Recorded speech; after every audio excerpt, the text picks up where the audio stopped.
Nomcebo.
There will now be an opportunity for a silent prayer or meditation.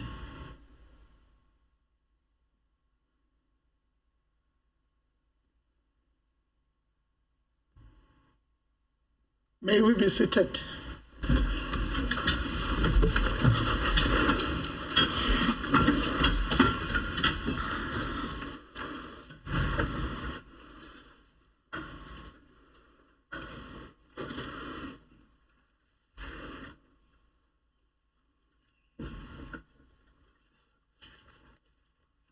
Thank you. Let me take this opportunity and welcome our honorable members to this hybrid sitting, which is conducted through the Microsoft Teams platform and whereby some members are in remote attendance. This hybrid sitting is conducted in terms of Rule 3A of our standing rules, referred to as, I open quote, Rules for Sitting of the House and Meetings of Committees by Virtual Means, known as Rules of Virtual Meetings in short, close quote. Honorable members must, however, note that our rules and orders are still applicable during the proceedings of this hybrid sitting, and we are therefore called upon to adhere to them. You are further requested to remain in attendance for the duration of the hybrid sitting unless a formal apology to leave the sitting has been duly tendered. The Secretary will ensure the provision of technical support throughout the sitting. Honorable members, all microphones must be muted and the video must be turned off when a member is not speaking. When a member intends to speak, please click the icon to raise your hand. Once you are recognized by the speaker, please unmute your microphone and turn on the video to introduce yourself and speak. Statements by members. Are there any statements? Honorable Mlombo.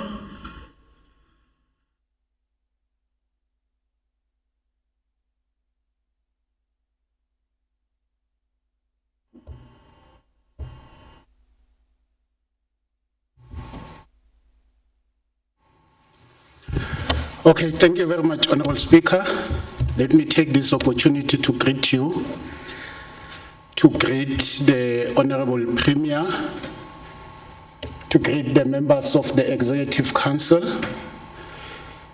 members of the Provincial Legislature. I'm informed that most of them, they have joined through Zoom. But also to take this opportunity, Honorable Speaker, to welcome our DG who is fresh from the box. We welcome him to the province of Mpumalanga, the province of the rising sun. Honorable Speaker, I rise on behalf of the African National Congress to table a statement. Honorable Speaker, the ANC would like to appreciate the people of Mpumalanga for coming out in large numbers to get their jabs for COVID-19. As of Monday, the 15th of November 2021, over 1 million people have been vaccinated, which accounts for 35.37%. In terms of the district breakdown, Ehlanjeni district accounts for 43.3% of the people who have vaccinated, Tsibande accounts for 34.6%, and Nkangala accounts for 27.7%. Regarding the adult population of 60 years and above, 52.2% have been vaccinated, while between 50 to 59 years age, 50.2% have been vaccinated. Between the age of 33 to 49 years, 25.5% have been vaccinated, and currently between 18 to 34 years of age, 34.5% have in fact been vaccinated. We also are encouraged by the fact that even those who are young, who are between 12 and 17 years of age, we've got about 4.5% of them who have been vaccinated. We, however, acknowledge that we are racing against the time to vaccinate at least 70% of our citizens by the end of this year, because that is the target that has been set.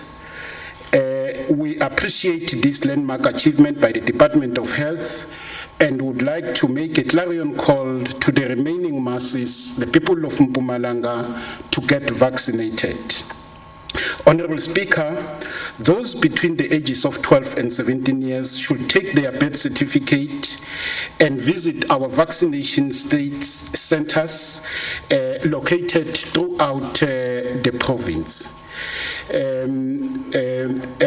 It is against this background, Honorable Speaker, that we appreciate the people of Mpumalanga to ensure that they get vaccinated, and we also appreciate the Department of Health for the role that they are playing in reaching out to the communities, ensuring that they are vaccinated. We can only grow our economy if all people are vaccinated.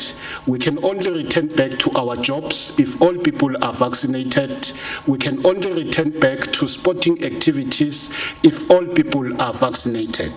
So we take this opportunity to urge all people of Mpumalanga to heed the call from the Department of Health and go and vaccinate. Thank you very much, Honorable Speaker. I will now call upon the Honorable MSc Manzini.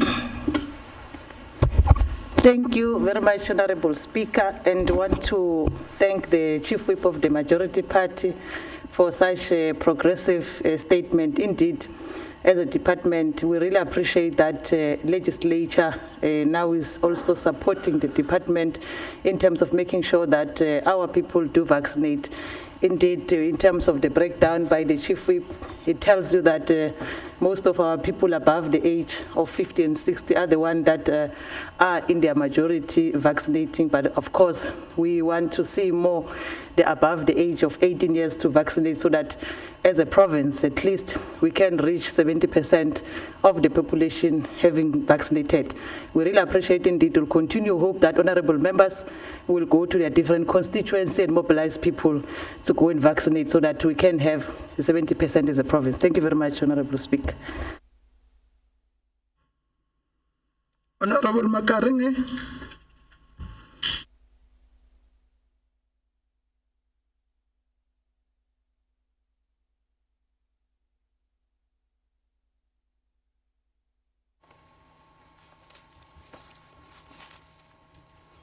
Yeah, thank you, Honorable Speaker. Let me greet you first, our Premier of the province, Mama Refilo Tsipana, Executive Committee, our departmental official present with us, our distinguished guests, I greet you. Honorable Speaker, on behalf of the African National Congress, I would like to express our deepest sympathy to the people of Tabashew and Komazi local municipalities for the destruction caused by a massive hailstorm. The hailstorm weakened havoc in areas like Mashishin, Langloop, Kwamhlujwa, Drikopis, Aniva, and Nans. Several families have been left stranded following the storm. Some houses were left without roof and others collapsed. Around 500 families were severely affected in Komazi local municipality. Houses and vehicles, especially taxis, were seriously damaged by the storm in Mashishin. Roofs and some houses were left with holes, and belongings of the residents, such as beds and furniture, were badly damaged. The thunderstorm with strong damaging winds and hail were classified as superstorm by the South African Weather Service. We urge the municipalities, the Department of Human Settlement, together with the Department of Cooperative Governance and Traditional Affairs, to assess the situation and provide necessary support to the affected residents. I thank you.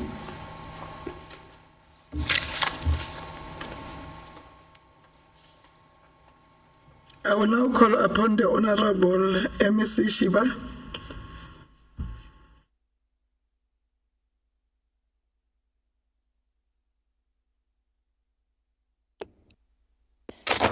Thank you very much, Honorable Speaker, for an opportunity given to me. Honorable Speaker, it is true that the storm devastated lots of our communities at Tabatweu as well as in Gomas. We need to thank the staff from COCTA Disaster Management Unit and also from Human Settlement to assist and give support to all those that are affected. Honorable Speaker, I think we need also to teach our residents and also our communities that always at this time of the year, they need also to be careful because each time when we are approaching December, November, it is when the storm struck our communities. We need to teach them so that they can also be able to protect themselves and also to protect their families.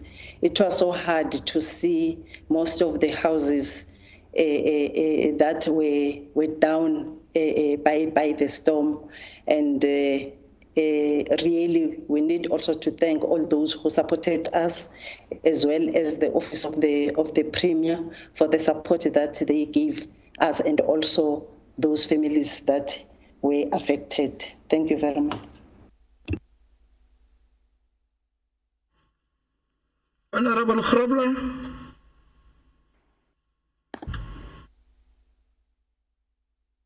Thank you, Honourable Speaker. I would like to deliver a member statement on behalf of the Democratic Alliance. Noting, Honourable Speaker, that since 2019, the City of Mpumalanga and the MTL Training and Project, which is funded by the EWCETA, has been working in collaboration. They have had a project where artisans were appointed and given contracts on the 8th of April 2019. None of these contractors and artisans were provided with toolboxes or adequate PPE. Further noting, Honourable Speaker, that unfortunately it's not the worst part of the issue. These artisans then went without their stipend for 13 months, which many of these artisans could not get to the working sites due to insufficient funds for their transport. Honourable Speaker, after many meetings and complaints with EWCETA, the municipality and the service provider, it appears that somewhere, somehow, monies that is meant for these artisans has gone missing, and this is unacceptable. Honourable Speaker, the DA in Mpumalanga wants answers, and we want the MEC of COCTA to intervene and to answer on why the City of Mpumalanga can allow that artisans go unpaid for 13 months. Thank you, Honourable Speaker.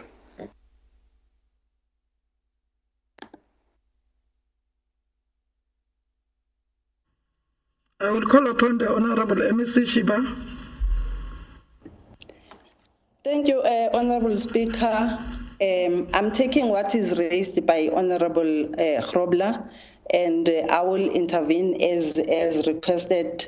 And if what is happening is the true reflection, it is unacceptable, Honorable Speaker. We will intervene as COCTA, and we will report in our next meeting. Thank you very much. Honorable Shabalala. Thank you, Honorable Speaker. Honorable Speaker, the ANC in Mpumalanga, I'd like to congratulate all councillors in the country's local government arena. The ANC in the province managed to contest all municipalities in the 2021 local government elections under the global COVID-19 pandemic, which took many lives of voters of the revolutionary movement. May their souls rest in eternal peace.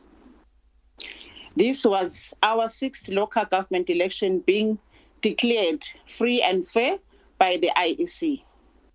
We need to take into serious consideration that there were serious hiccups and serious political challenges which we must urgently address as an organization in preparation for the national and provincial election in 2024.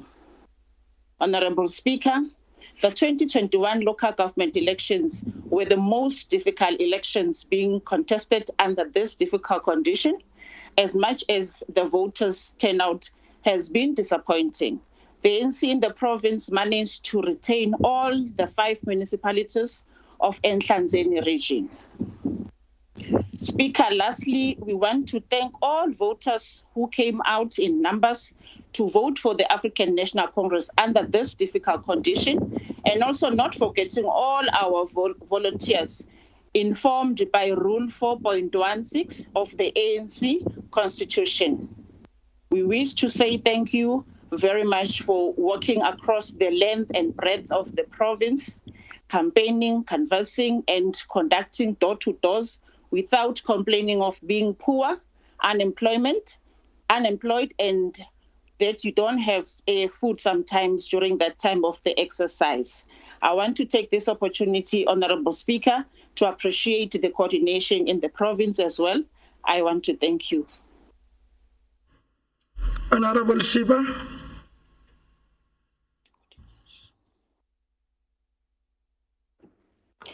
Thank you very much, Honorable Speaker. Let me join Honorable Shabalala and congratulate all councillors who made it and elected to their respective municipalities, and also to thank the communities for going out in numbers to exercise their democratic rights, Honorable Speaker. Sibonge futhi ukuthi lokho kushiwo umhlonishwa kokufundisa ilegislature iwenze kahle umsebenzi, yaphuma yafundisa ama communities wethu ukuthi akwazi ukuthi exercise ama rights wawo, avote futhi. Bese kuthi lokho kunye okuya kuma different parties, ngiyacabanga ukuthi bakhona phakathi i-leader of government business will also take logo akshilo umhlonishwa ukufundisa sikuqhubele phambili ngokuhlukahlukana kwezinhlangano. Ngiyabonga, Speaker. Is there any member statement? Honorable Weber.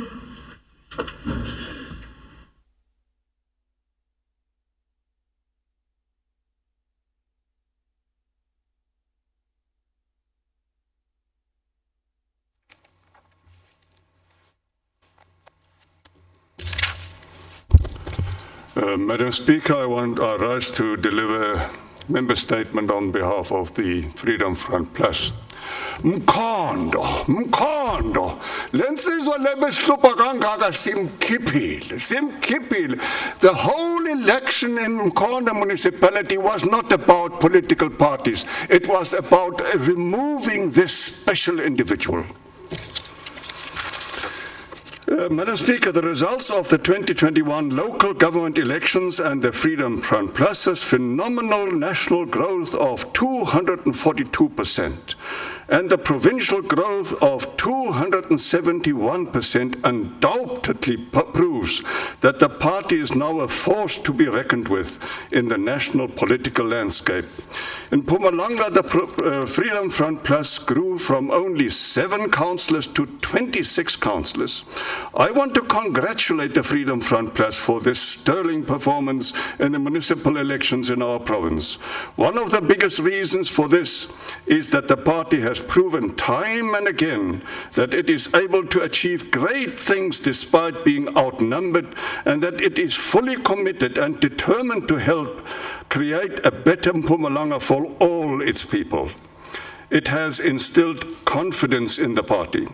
This outcome is not only a great victory for the Freedom Front Plus, but also for minorities from all across the province who have found a political home in our party that continues to grow from strength to strength. We are a growing party for the minorities. Minorities are part of this party. They identified with the policies of the Freedom Front Plus. Minorities are neglected and diversity is used for political political gain and to polarize a society. We believe diversity is an asset that should be embraced, and there should be unity within diversity. We stand for equal opportunities for all. Any person who identifies with those values and policies identifies with us as an alternative. The Freedom Front Plus wants to thank all its supporters for voting and taking a stand for better service delivery in our province. The Freedom Front Plus wants to convey our deepest sympathies to the DA in Mpumalanga for their loss of 12 seats and to the ANC in Mpumalanga for their loss of 92 seats. I thank you.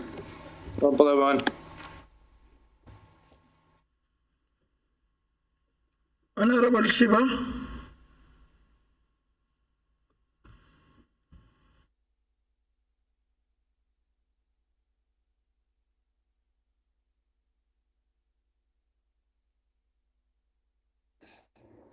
Ngiyabonga kakhulu Somlomo. Lena ngicabanga ukuthi beyidinga leader of government business ngoba umhlonishwa lapha uWeber ukhuluma ngama party yakhe. Kodwa ke ngisho ke Honorable Weber ngoba senginikezwe le opportunity ukuthi angiyazi le ndoda le okhuluma ngayo. Kodwa ake ngisho ukuthi ke abantu bane right siphila eSouth Africa la abantu kufanele ba exercise ama right wabo uma ngabe abantu ba decide otherwise ilungelo labo lelo angeke ngiqhubeke kakhulu ke Honorable Weber ukusho ezinye izinto lezibozisho lapho kodwa ake kancane nje ngisho ukuthi ngoba phela nako it's a challenge i-African National Congress sizawubuya nathi sizobuya ngamandla wena ufanele kujabula kakhulu ngoba uyasho vele minority uthole lokho okuncane lokho okutholile yiko lokho kwenza ukuthi bese kuba ngathi uyasidelela kodwa ke siphila ku democratic country la abantu kufuneka khona ba exercise ama rights wabo angeke size silwe nalabo ba exercise ama rights wabo kuyilungelo labo lokho abakwenzile. Ngiyabonga Somlomo. Executive statements. Honorable members, there is an executive statement in the name of Honorable P.A. Machuba, the MSc for Education. Over to you, MEC.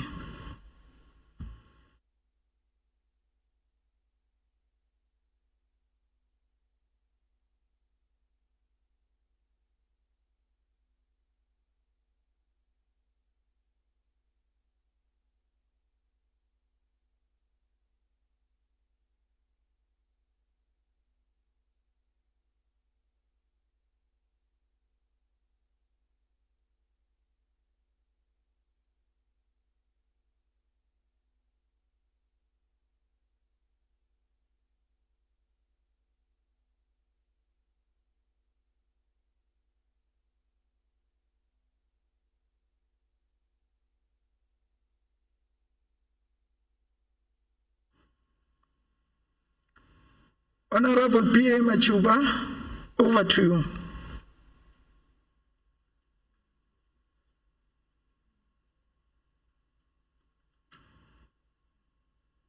Oh, thank you, Honorable Speaker. I was busy talking. I was not aware that I was muted. Greetings to you, Honorable Speaker. Greetings to the Honorable Premier, all honorable members. Honorable Speaker, I stand to commend the Department of Education for the able and professional manner in managing the Grade 12 National Senior Certificate Examination, which is currently ongoing since the 27th of October 2021. So far, there were no major challenges that were reported. Even schools which were damaged by heavy storms were able to conduct the examination. Load shedding has equally not affected the process, thanks to the meticulous management by the department.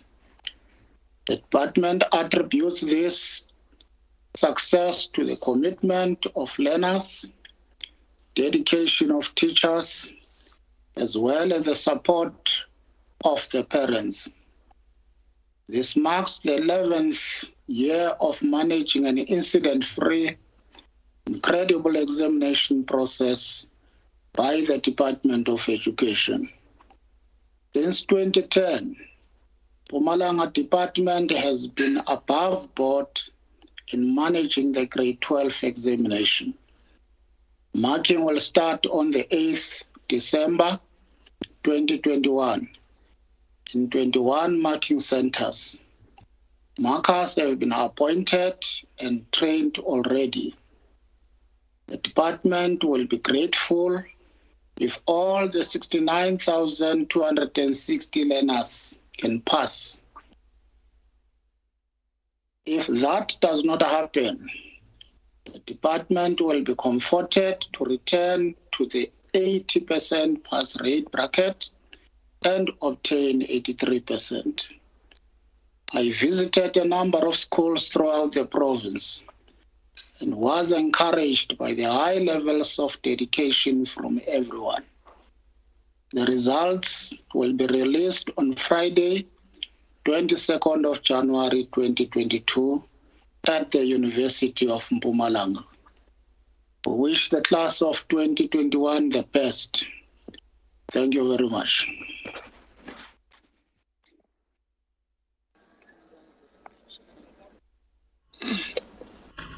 I will now allow each political party to comment for not more than 3 minutes in the following order. The EFF will start, followed by the TA, then the Freedom Front Plus, lastly will be the ANC. EFF, over to you. Thank you, Honorable Speaker. Honorable Speaker, the EFF note and welcome the executive statement as read by the MEC for Education, Honorable Bima Juba. As the EFF, we fully support anything that has to do with improving the lives and future of our learners. And for that, we wish the class of 2021 well, even though they are now halfway to finishing writing their examination since they started in October. Honorable Speaker, as EFF, we slightly disagree or differ with the MEC when it says load shedding did not affect the examination process. And as EFF, we say it has affected the learners big time since stage 4 of load shedding was implemented by ESCOM during the first and second week of the examinations. But Honorable MEC, we know that you have no power over that, and that if anything happens with our exams results or poor performance, okay, be rest assured that we are not going to put the blame on you and the department, but to Ramaphosa and the Minister of Energy and Enterprise, who didn't think of suspending the load shedding for the duration of the examination. Honorable Speaker, as I conclude, the EFF would like to assure the Honorable MEC and his department that we are fully behind them, and we hope and believe that they will achieve beautiful results that will make us all proud. I thank you. Democratic Alliance.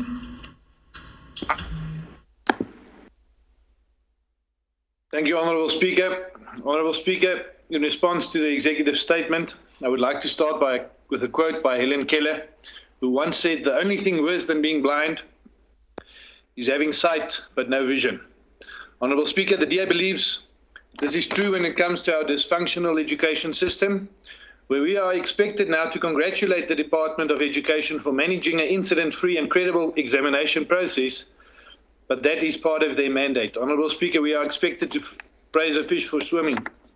The DA is fully aware of the mammoth task to ensure that 69,260 learners get to write their final grade 12 exams. And the DA wishes the class of 2021 all the best and knows that despite the department's failures to ensure that the grade 12 class had a conducive learning environment by not eradicating pit toilets, crumbling infrastructure, and no running water, and the worst was that the class of 2021 were never provided with at least one textbook per subject per learner. We are also not in agreement, Honourable Speaker, with the fact that load shedding didn't influence this class or this year's matric class. Load shedding has been part of their lives, and somewhere in one's schooling career, it would have influenced you. And if it influenced you once, it influences you always. And that is a government failure that will have an impact on the education of our children. After 27 years of democracy, Honourable Speaker, we need to get the basics right. Honourable Speaker, we cannot celebrate this new achievements when there are hundreds of learners of Mpumalanga who are denied an education because they have special needs. And this very department failed now for the 11th year to build a school that accommodates deaf and blind learners in this province. Honourable Speaker, despite the fact that they make promises and they commit to do this, they have failed to do that. Thank you, Honourable Speaker. Freedom Front Plus.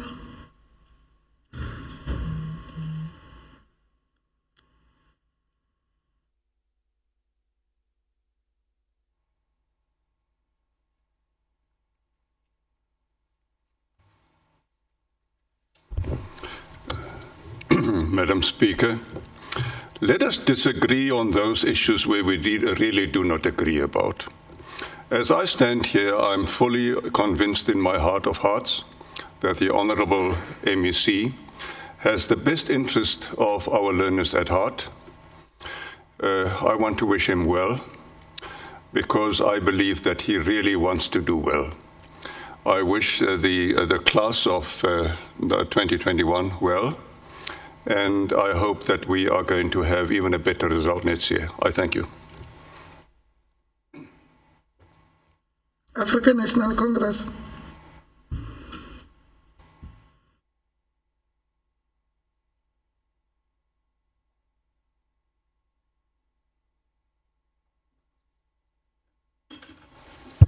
Honourable Speaker, thank you very much. As the African National Congress, we rise to welcome the statement by the MEC for Education. We note, Honourable Speaker, that the group of 2021, the matriculants of 2021, will be the second group of matriculants who write their examination under COVID-19 restrictions. They write, it is worse this year because these children, they write their examination confronted by the challenges that we are experiencing of load shedding. But despite that, Honourable Speaker, we see the department navigating their way through in ensuring that the children, they write their examination undisturbed, and that they ensure that they increase, in fact, the pass mark. We want to indicate that over the past years, we have seen an increase in terms of the public schools that have increased their performance and have increased the number of children that pass with distinctions.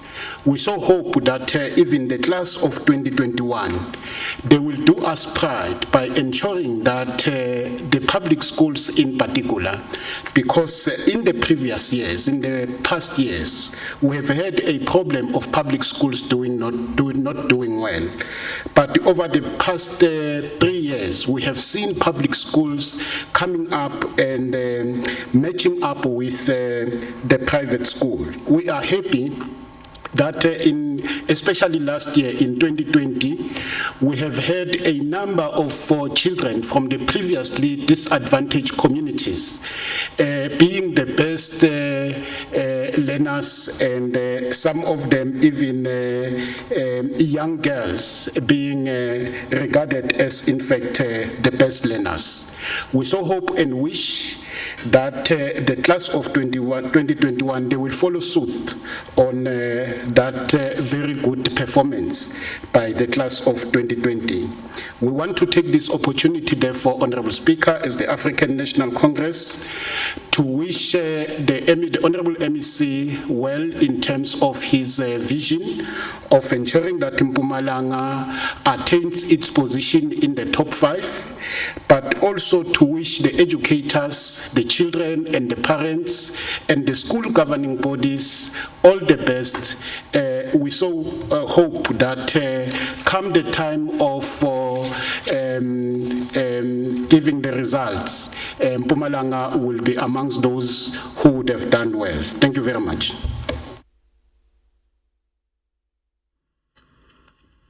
Motions without notice. Are there any motions without notice?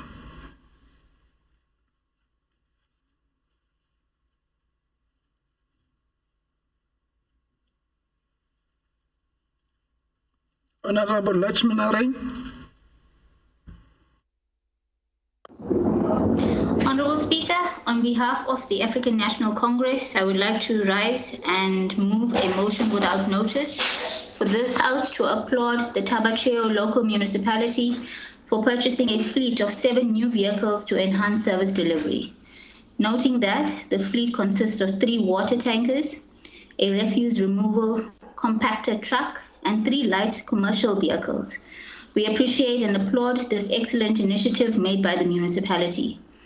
The vehicles will be used for waste collection, patrolling landfill sites, and the transportation of employees to various sites throughout Sabi, Kraskop, and Mashishing. These vehicles will provide effective and efficient service delivery to the people of Tabacheo local municipality.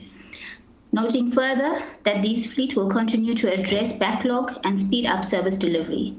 The vehicles were received on the 29th of October 2021 by the municipal manager and the councillors. The African National Congress, side by side with its tripartite alliance, will continue its work to deliver proper service to our people. Honorable Speaker, I move that this House applauds and support this good initiative by Tabacheo local municipality. I so move. The question before the House is whether we agree to adopt the motion agreed to. As so agreed. Honorable Krobler.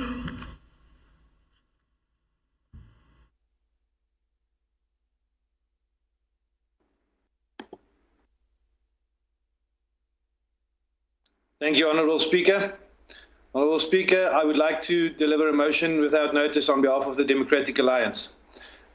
Honourable Speaker, noting that the ANC suffered a huge blow in the recent local government elections, especially in the municipalities that are plagued by corruption and service delivery failure.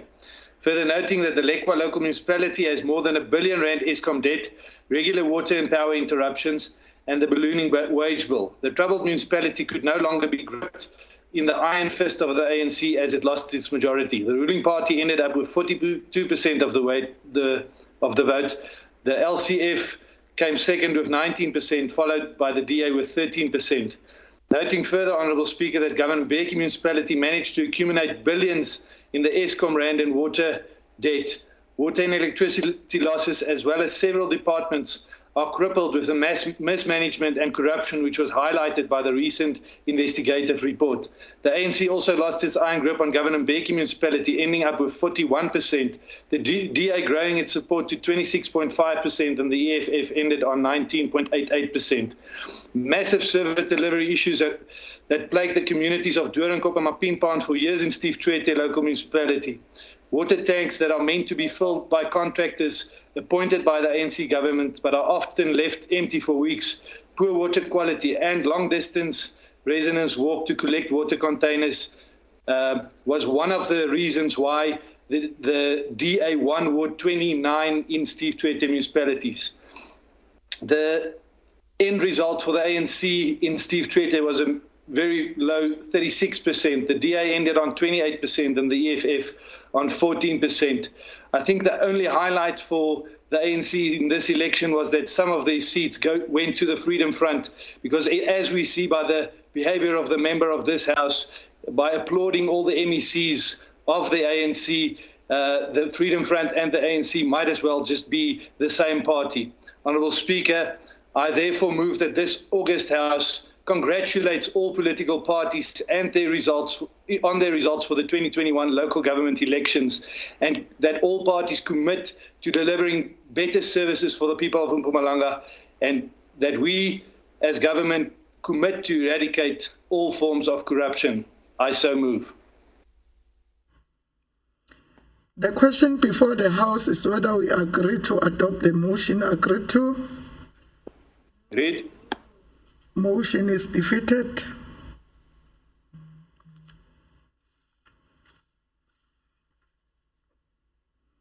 Are there any motions without notice? Honorable Wapa.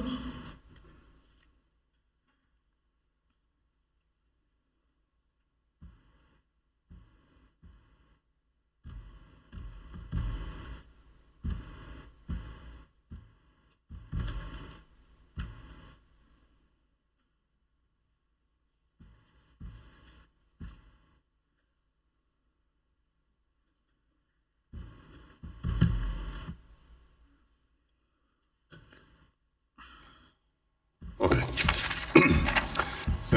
Madam Speaker, I am not sure whether I heard correctly about the Freedom Front Plus mentioned together with the ANC. It seems to me I have heard correctly. I want to make it completely clear. I disagree. My party disagrees with the ANC, but we are not the enemies of the ANC people. We are in one country. We are not the enemies of the ANC. There's a motion without notice, or what is this? But,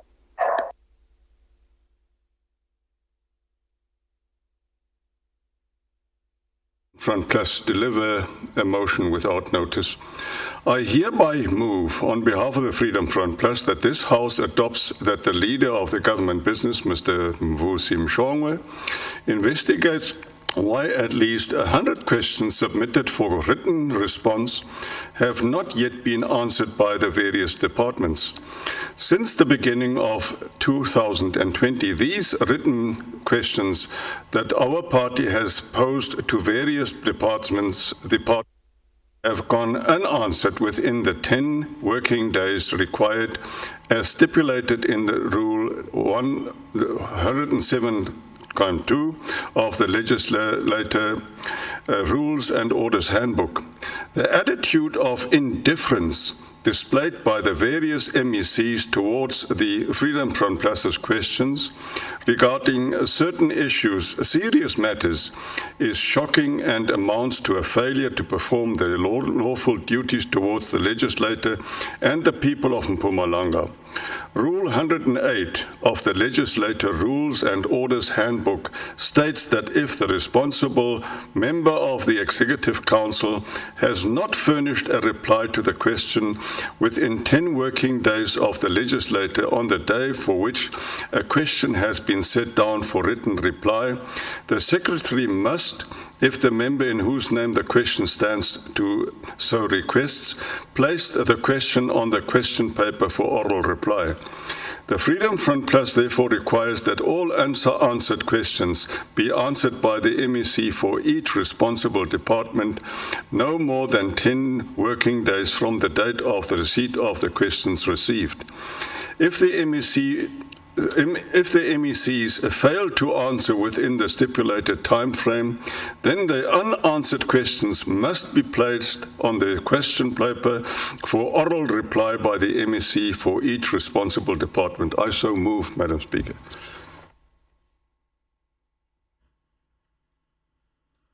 The question before the House is whether we agree to adopt the motion agreed to. So agreed. Honorable Sabete.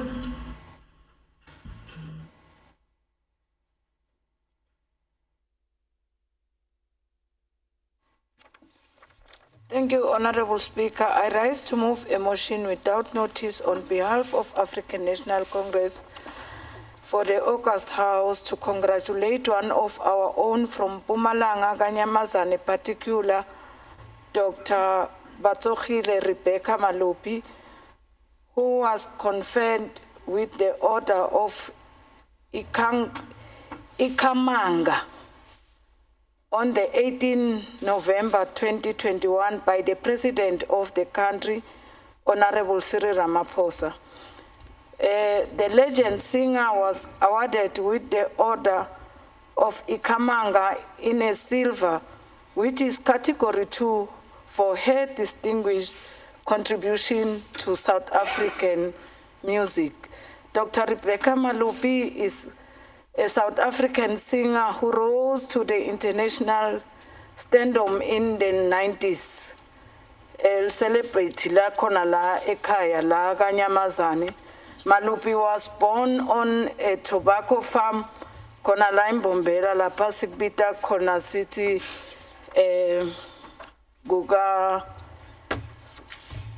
kukabani konje. Ngifuna leligama lesintu manje ngiyalikhohla. As a child, and her sisters were just ordinary singers in a church. She joined a gospel group in her teenage stage, which led her to Johannesburg. La afike wandlondlobala kakhulu khona emculweni. So siyamhalalisela. I move that this house support and congratulate Dr. Rebecca Malupi and wish her all the best in the industry. I so move. The question before the House is whether we agree to adopt the motion agreed to. Yes, so agreed. Is there any motion without notice?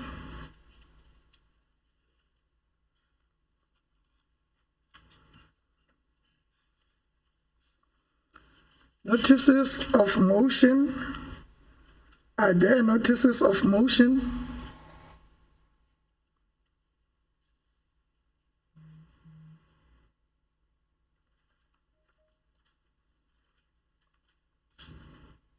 Formal motions. I am informed that there are no formal motions. We'll now proceed with the orders of the day. Orders of the day. The Secretary shall read the first order of the day. Order number 1, introduction and tabling of the Mpumalanga Adjustments Appropriation Bill 2021. I now call upon the MEC for Finance, Economic Development and Tourism, the Honorable P.V. Mkachwa, to deliver the introductory speech and table the Mpumalanga Adjustments Appropriation Bill 2021.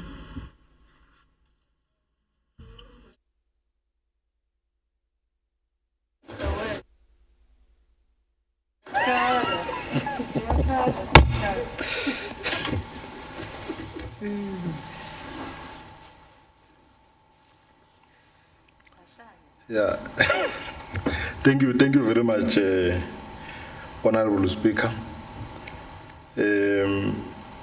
Let me greet yourself and greet the Honorable Premier, Mam Refilwe Mtsweni-Tsipane, the Chief Whip of the Majority Party and leaders of the opposition, colleagues in the Executive Council, and honorable members of the Provincial Legislature,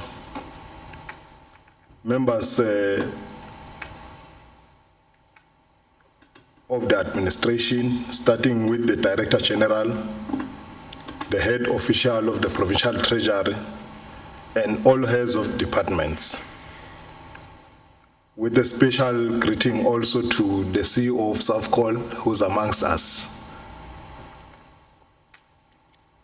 The chairperson of the House of Traditional Leaders and all members, the leadership of business, organized labor, faith-based organizations, and civil society, and the entire citizenry of Mpumalanga. Good evening. Madam Speaker, it is indeed my honor and privilege to stand before this august House and the citizens of Mpumalanga, a place of the rising sun, to deliver this much anticipated budget. The principal aim of this budget is to further cushion the people of Mpumalanga from the enduring harm of the black swan events of COVID-19 and other related pre-existing superimposed tensions between the people and the planet. Honorable Speaker, COVID-19 pandemic wreaked havoc on the people's lives. It necessitated nuances in terms of allocations, introduced seismic shifts, and redefined budget priorities.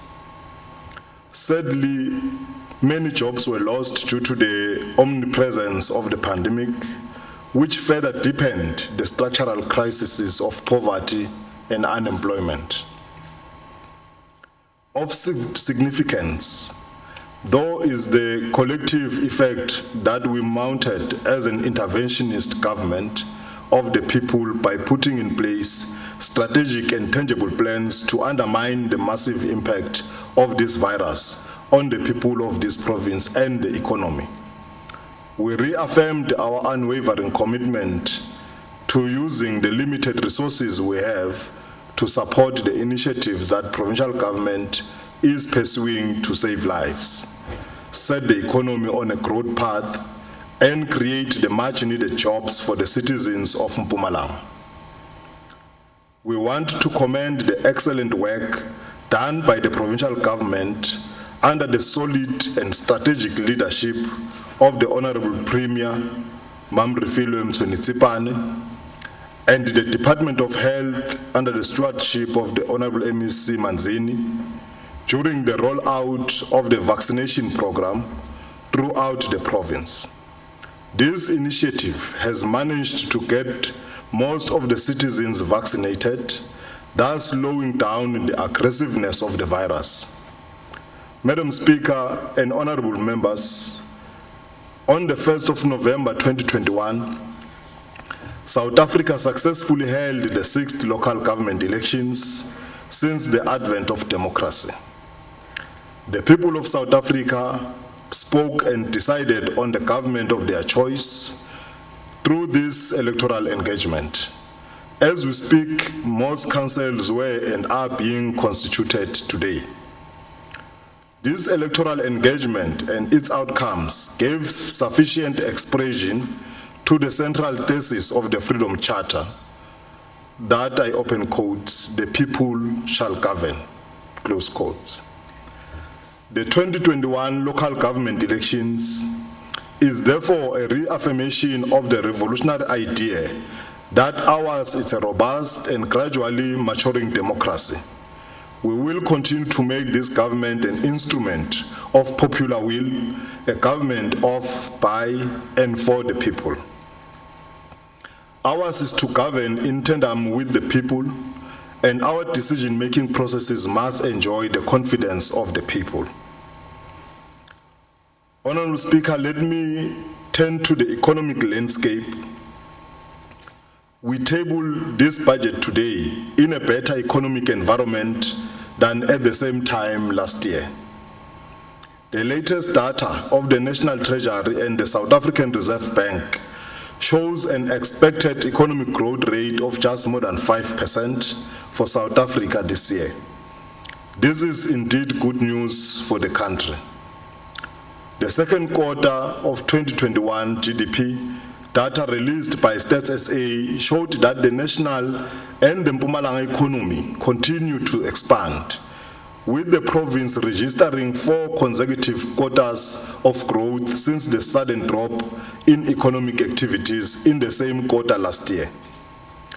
This has resulted in a net job gains of 32,757 in quarter 2 of 2021, the second best performance of the 9 provinces. Employment growth was almost 3% in the same period, which is a good achievement under the circumstances.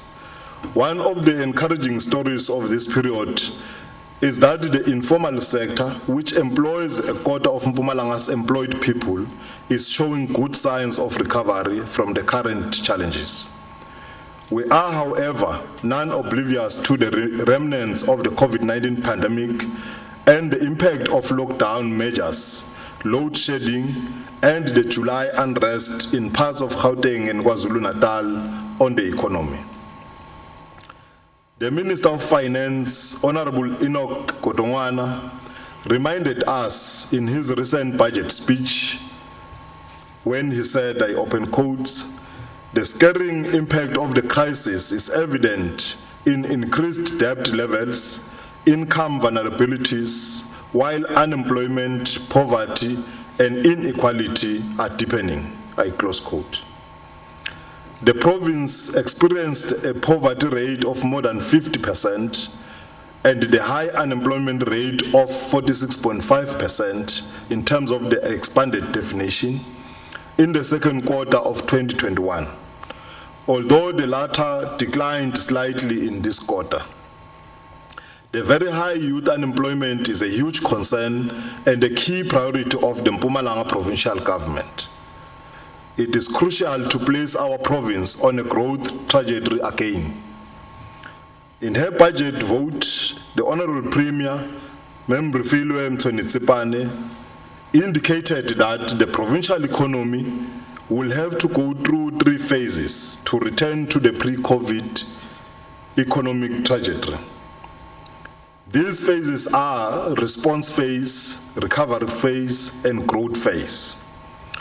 We will continue to use the Mpumalanga Economic Reconstruction and Recovery Plan as a vehicle to reignite the provincial economy. Our focus will include the rollout of infrastructure, industrialization, provision of sufficient, reliable energy and green economy initiatives, employment stimulus initiatives, and focused interventions in tourism, agriculture, and food security. The provincial government will continue to work closely with business and other relevant stakeholders in all sectors of the provincial economy for a social compact to raise growth and improve the livelihoods of all our people. Honorable Speaker, the overarching task of the democratic government is to use the public resources to address the deep-rooted inequalities in society, transform the economy for inclusive growth, and create a conducive environment for job creation, amongst others. The 2021 medium-term budget policy statement and related adjustment bill makes available additional resources to the provincial government, primarily to cover, firstly, the allocation towards the presidential stimulus package, and secondly, the growth in compensation spending, amongst others. Critically, the medium-term budget policy and statement for 2021 reaffirms the central tenets of the fiscal strategy and maps the path for the envisaged conclusion of the fiscal consolidation in the 2024-2025 financial year. We are determined to ensure that every cent invested in government programs leads to the maximum achievement of socio-economic objectives. Honorable Speaker, the adjusted fiscal framework and priorities for 2021 and 2022, the critical question at the center being, how is this adjustment budget going to be funded? And I hope we are going to respond if we have not already responded to that question. The Executive Council has approved savings amounting to 158 million to fund unforeseen and unavoidable pressures detailed in the Adjustment Appropriation Bill. The equitable share has been adjusted upward by a net of 1,414,754,000 and a net of 205,190,000 in the form of conditional grants from the National Fiscus. Accordingly, the 2021 main appropriation increases by a net of 1,940,665,000 from 53,576,427,000 to 55,517,092,000. Honorable Speaker, the provincial government remains committed to implementing programs and measures to to accelerate inclusive growth, address poverty, and increase employment opportunities for youth and women amid the devastations caused by COVID-19. In terms of the presidential youth employment, the youth unemployment challenge requires urgent attention from all stakeholders. As part of the effort to ameliorate the situation, the government adopted the Presidential Employment Stimulus Package to respond to the impact of the pandemic on livelihood and to protect existing jobs in vulnerable sectors of the economy. The adjustment budget allocates additional resources for continued implementation of this critical interventionist program as follows: 512,859,000 to the Department of Education to continue deploying education assistants and general school assistants at ordinary public schools and special public schools. 28,615,000 to the Department of Health to improve support for community health care services. And a further 8,280,000 to enhance capacity and ensure continuity of essential social work services. We will continue to put resources in skills development and job-creating programs in the quest to deal decisively with this challenge of our time. When we tabled the main appropriation in March this year, we alluded to deep budget cuts that affected the compensation of employees' budget. To this end, 890 million is allocated to the Departments of Education, Health, Social Development, and Community Safety, Security, and Liaison to cushion the budget pressure resulting from the wage settlements for public servants. Now I will focus on the changes to the baseline allocations.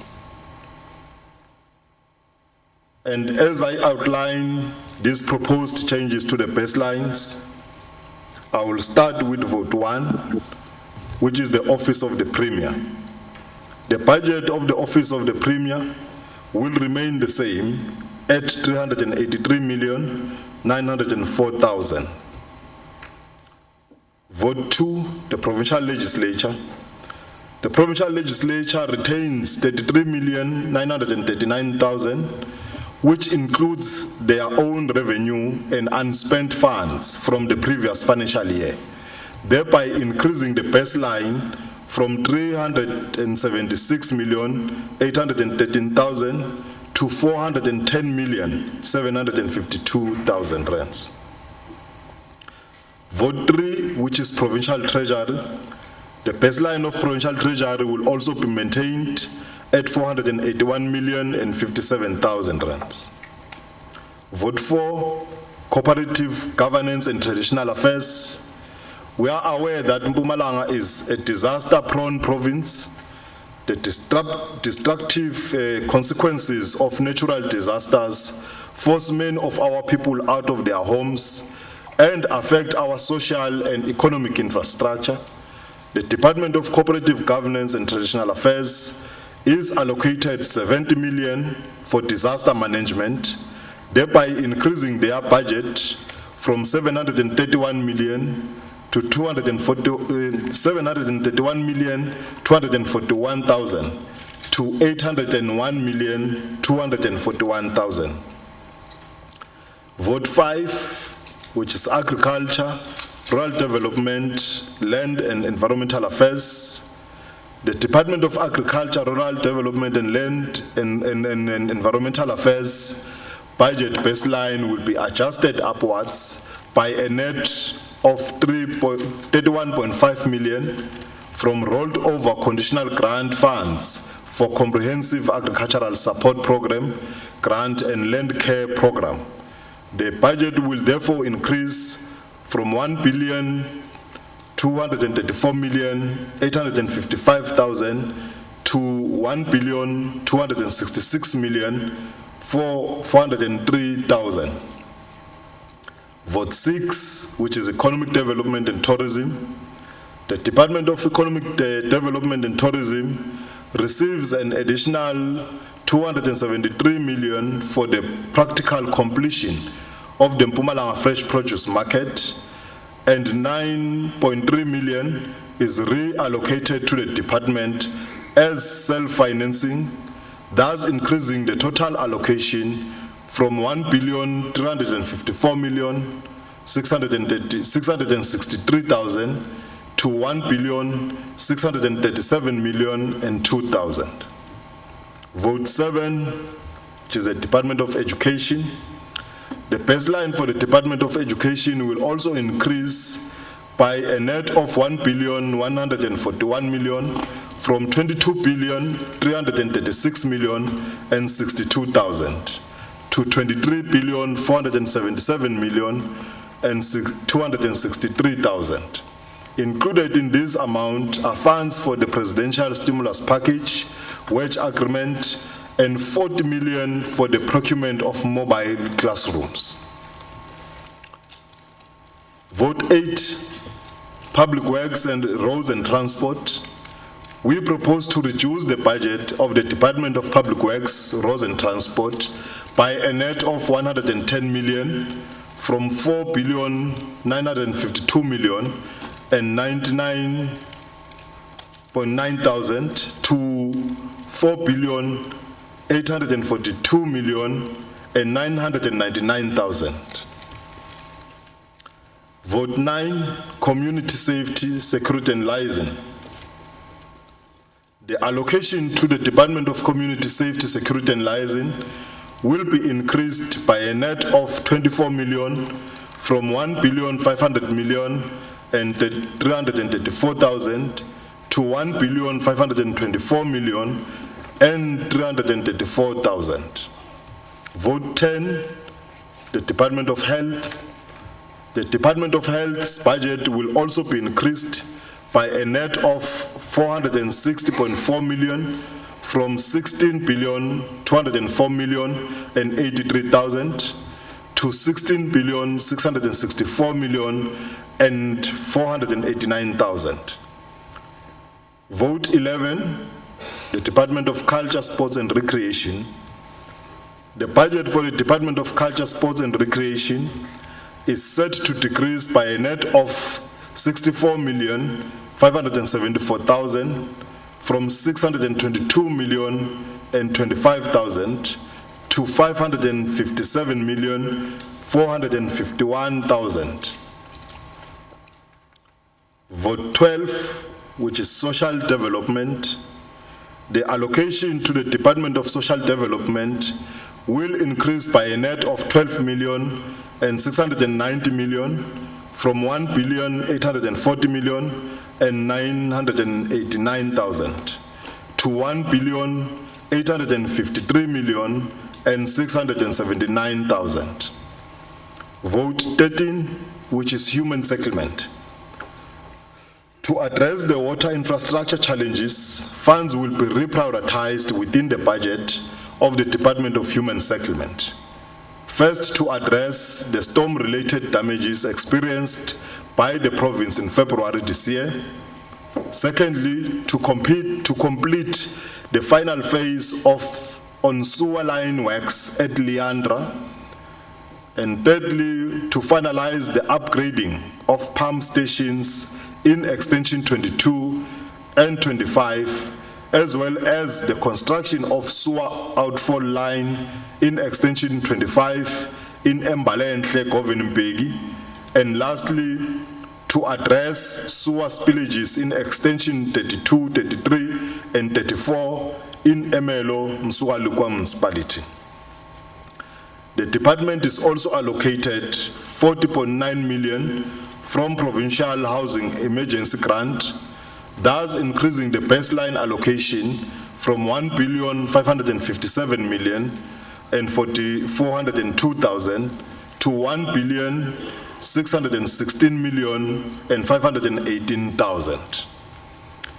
And Honorable Speaker, in conclusion, we are enjoined by the Constitution and electoral mandate to to use this budget to help the province navigate the uncertain environment towards provincial economic and social recovery. The 2021 adjustment budget is about creating employment opportunities for the youth and fast-tracking key programs that can improve the economy and livelihoods. It builds on existing allocations to sustain critical provincial programs that responds to the pressing needs of the society, education system, and the economy, while supporting the continuing efforts to implement the vaccination program so that we can all go back to normal. The Provincial Treasury will continue to support the work of governance structures across the province to effectively perform their oversight and assurance so that this budget is put to good use and every cent is accounted for. We want to appeal to governance structures to remain steadfast in their oversight duty by providing independent assessments and assurance on implementing government programs in departments, public entities, and municipalities, especially on the budget implementation. And as I conclude, let me convey my appreciation to the Honorable Premier, Mamrefilo Mtsweni-Tsipane, for your counsel throughout the preparation of this adjustment budget, the colleagues in the Executive Council for all constructive engagements and support to our work, the Honorable Chairperson and members of the Portfolio Committee on Premier's Office, Finance, Economic Development and Tourism, for always guiding and watching our steps on behalf of the people of Mpumalanga, and the team Provincial Treasury, as led by the head official, Umam Kukumashiteng, for professional support to me and my office. And Honorable Speaker, I now table for consideration by the Provincial Legislature the Provincial Adjustment Appropriation Bill for 2021, the adjusted estimates of the provincial revenue and expenditure for 2021, and the Provincial Adjustment Budget Speech for 2021. God bless Mpumalanga and her people. Thank you very much, Honorable Speaker. Thank you very much.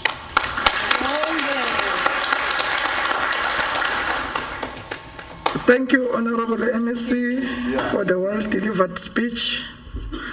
The Mpumalanga Provincial Adjustment Budget Speech 2021, the electronic copies, the Mpumalanga Adjustments Appropriation Bill 2021, stand referred to the Portfolio Committee on Premier's Office, Finance, Economic Development and Tourism for consideration and report back to the House.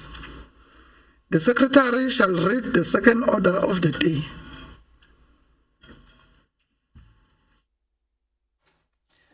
Order number 2, questions for oral reply to the members of the Executive Council. I have a question paper in front of me with questions for oral reply to members of the Executive Councils, known as MECs. I am informed that the question paper was duly circulated to all members of the legislature. We'll now proceed to the questions for oral reply as they appear on the question paper. The first question is from Honorable Hlope.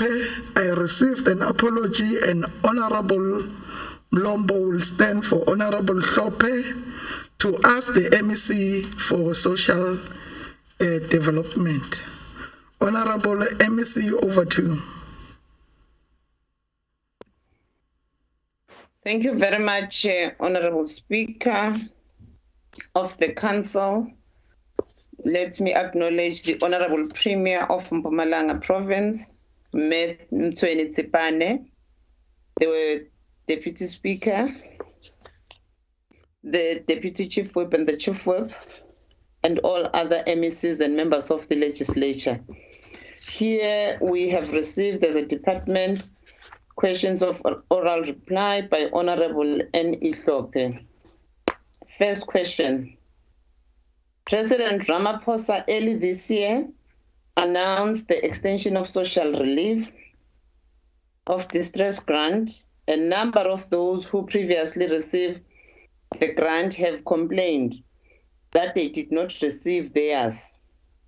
SARS, on the other hand, opened the filing of returns, and some beneficiaries are registered as employees according to SARS.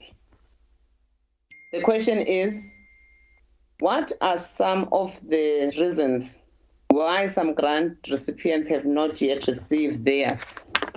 And our response as the department is that the qualifying criteria for this grant is that applicants must not be in receipt of any income or financial support in order to validate their application. SASSA relied on various databases from the department, including SARS, UIF, NSFAS, PERSAL, Government Employees Pension Fund, Correctional Services. Since the extension of the grant from August 2021, SASSA has negotiated to receive an updated databases from the above entities on a monthly basis. Honorable Speaker, each applicant is validated, each from the above entities on a monthly basis. Each application is validated. In addition to this, the extension of the grant did not automatically include all those who have applied before. Every citizen has to reapply for the grant, as there were some amendments made to the application processes. More information was requested, and each applicant has to accept the declaration and consent form to indicate that she understands or he understands the qualification criteria, confirms that the information is true and correct, and all grants approval from SASSA to validate their information against other departments and entities. There is no guarantee that someone who received the relief grant in the previous cycle will receive it again with the extension, because the status of people kept on changing, Honorable Speaker. In the previous cycle, hence was saying some would not maybe in the next cycle receive. Individual circumstances would have changed, especially with the country's move to less restrictive of lockdown, which has enabled some people to resume employment activities even in the normal sector. To date, more than 14 million applicants have been received, of which 9.5 million have been approved. All applicants whose applicant has been declined are sent SMSs through their cell phone numbers that they provided on their application, indicating the decline of the application and the reasons why they have been declined. The applicant is then also advised to lodge a request for reconsideration if he or she feels that the decision is incorrect. This notification is sent on a monthly basis, and each and every month the application is considered on a monthly basis, regardless of their previous application.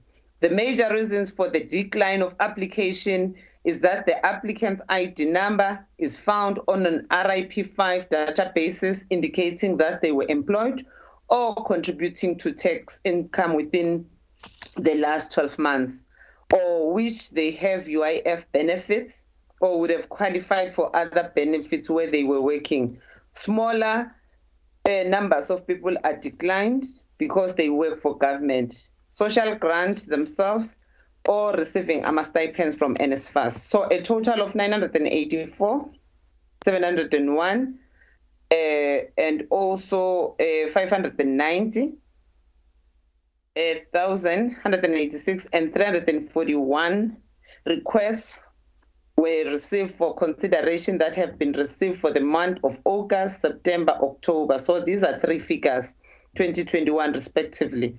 When SASSA considered this, the decline application and request means the test is applied. It entails checking applicants' bank details, determine whether the inflow of more than 595 per month into the account.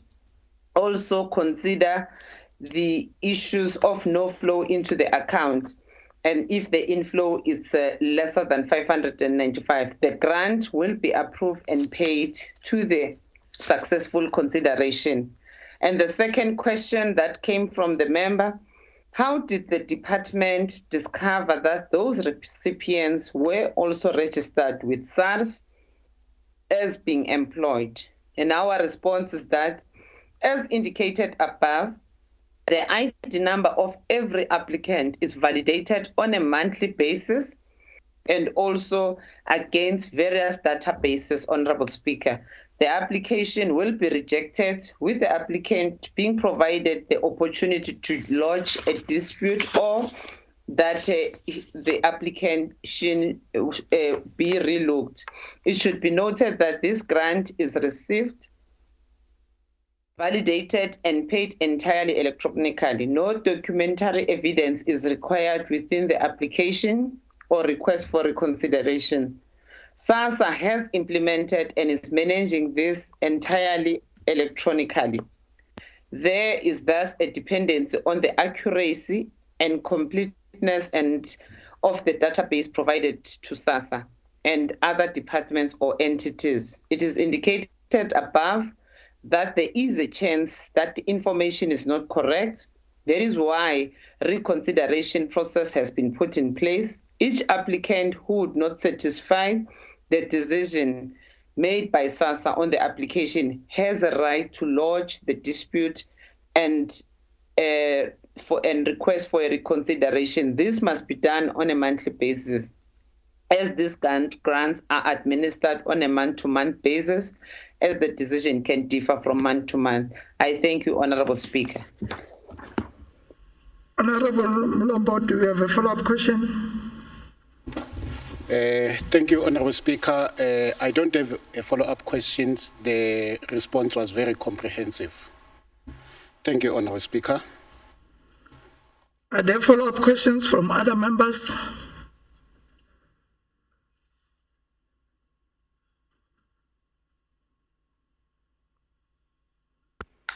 Honorable MEC Njali, I noted that you responded to the question number 76. You did not respond to the question number 59. Then when we deal with the question number 76, you will be responding to question number 59, which is a question standing over from the sitting of the 7th of September 2021.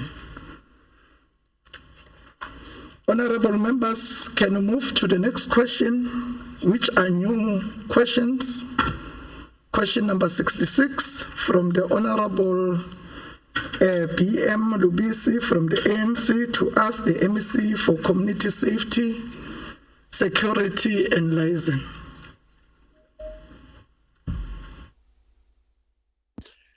Thank you very much, Honorable Speaker. Let me greet the Speaker and greet our Honorable Premier, members of the Legislature and members of the Executive, the DG, as well as all the HODs and all the support staff of the Legislature.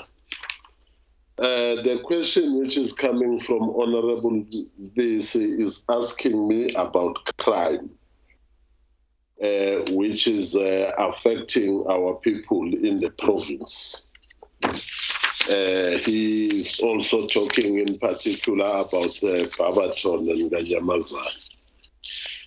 The question which is asked to me is that the MEC is aware of the exponential rate of crime in these two townships. And the response to that question is, yes, I am aware of the crime situation in the province, as on a regular basis I interact with the provincial commissioner, the Lieutenant General Manamela, a brand new commissioner in the province, and the first one who is a female. and her management, wherein I am briefed on the crime situation in the province, in particular about Barberton and Kanyamazan. I must indicate, Honorable Speaker and members, that the crime statistics are not just mere numbers, but are human beings who are being affected by those crimes. This undermines the realization of the National Development Plan vision of a safer communities and the priority of the 6th term of government of ensuring safer communities and social cohesion. I must indicate, Honorable Speaker, that the Barberton policing precinct contributes 2.6% and Kanyamazane contributes 1.18% to the overall crime in our province. And the second question is, what has been done thus far to mitigate the crime rate in this area? And the response is the Barberton and Kanyamazane policing precincts are part of the top 30 priority police stations, which more resources and attention is given in order to squeeze crime. Regular meetings are held with the station commanders to account on the crime situation, monitor the progress on plans to eradicate crime, and to share the best practices. Intelligence operations are implemented, and the Community in Blue program, which is aimed at operating the concept of community policing with a view of stimulating active citizen participation in the fight against crime. The relationship with private security providers has been strengthened, which has recorded a lot of successes, and they are part of the crime prevention operations. The third question is, does any strategy exist to beef up the two police stations, which is Barberton and Kanyamazane, in terms of police officers to ensure visibility? And the response is, SAPS, like all other organizations, has been affected by COVID-19, which halted the recruitment process for new recruits. These two priority police stations are implementing the following strategies to improve visibility. The Overall Friday, which is an integrated crime prevention intervention by all members of the security cluster. The Community in Blue project, enlisting of reservists, strengthening relationship with community leaders, deployment of the provincial tracing team to trace wanted criminals, intelligence-based operations, special project to deal with illicit mining, deployment of the National Intervention Unit, educational awareness campaigns which are hosted physically and through electronic media. And the following question is, by when can we expect reduction of crime in the two townships? My wish, Honorable Speaker, is that the province, and specifically these policing precincts, will not be having crime. But because of our differences in our socialization, which have to deal with crime and criminality, we do have crime. Honorable Speaker, crime is a complex phenomenon which is difficult to manage where Ubuntu is not there. Research has proven that where there is a visibility of policing, crime shifts to other places. This will not deter SAPS to implement all strategies to ensure that our communities are safe, in particular Kanyamazane and Barberton. I will continue monitoring the situation and share successes in fighting crime through the Portfolio Committee on Public Works, Roads and Transport, and Community Safety, Security and Liaison, and with the August House, where I am accountable to. Thank you very much, Honorable Speaker. Honorable Lubisi, do you have a follow-up question? No, I'm covered, Honorable Speaker. Are there follow-up questions from other members? Robert, please, Speaker. The next question is from Honorable T.M. Makaringi from the ANC. Speaker, my hand is up. To ask the MEC for Public Works, Roads Speaker. and Transport. Speaker, my hand is up.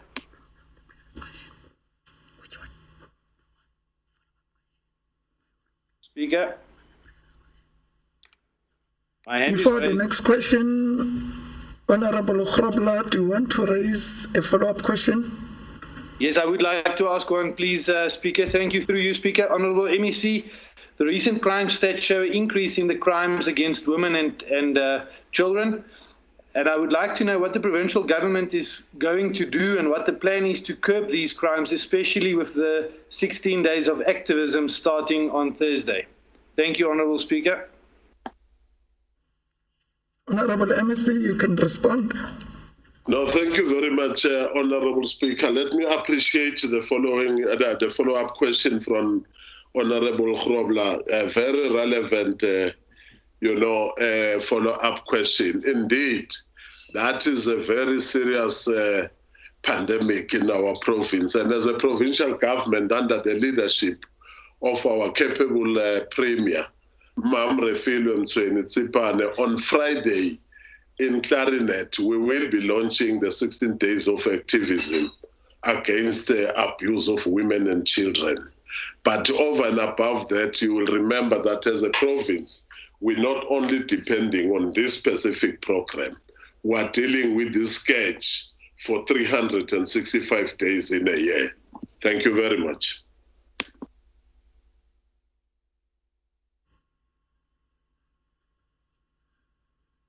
The next question is from Honorable T.M. Makaringi from the ANC to ask the MEC for Public Works, Roads and Transport. Honorable MEC Lachmila Rain, over to you.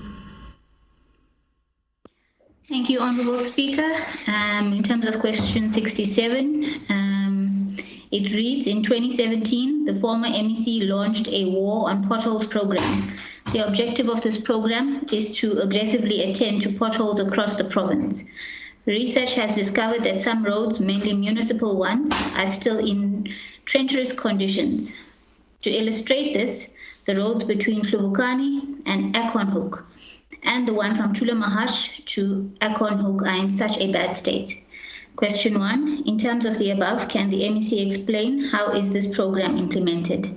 Honorable Speaker, our response is the program is driven from the department's 4 regional road maintenance regions, that is Bohlavela, Ehlanzeni, Nkangala, and Kharsibande. Each region has cost centers where teams that carry out road maintenance activities are based. There is a cost center in each municipality and more than one for larger municipalities. Annually, each region is allocated a budget for pothole patching, and the maintenance teams carry out the pothole patching throughout the year, prioritizing key economic and commuter routes. The in-house teams are complemented by term contractors.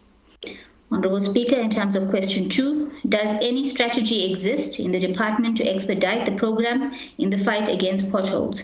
And our response is the department has a road maintenance strategy which encompasses the reduction/eradication of potholes on provincial roads. The strategy utilizes the province road asset management system to maintain a record of the provincial road network condition and to optimally use the available budget to the best advantage of the road network. The effectiveness of the strategy is constrained by inadequate funding. The province is essentially reliant on the provincial road maintenance grant, but with minuscule investment in road maintenance by the province. To enhance the annual output and increase the government's capacity, the department is acquiring merchandised pothole patching machines, which will be utilized primarily on key economic routes, including the coal haulage and tourism routes. I thank you, Honorable Speaker. Honorable Makaringi, do you have a follow-up question?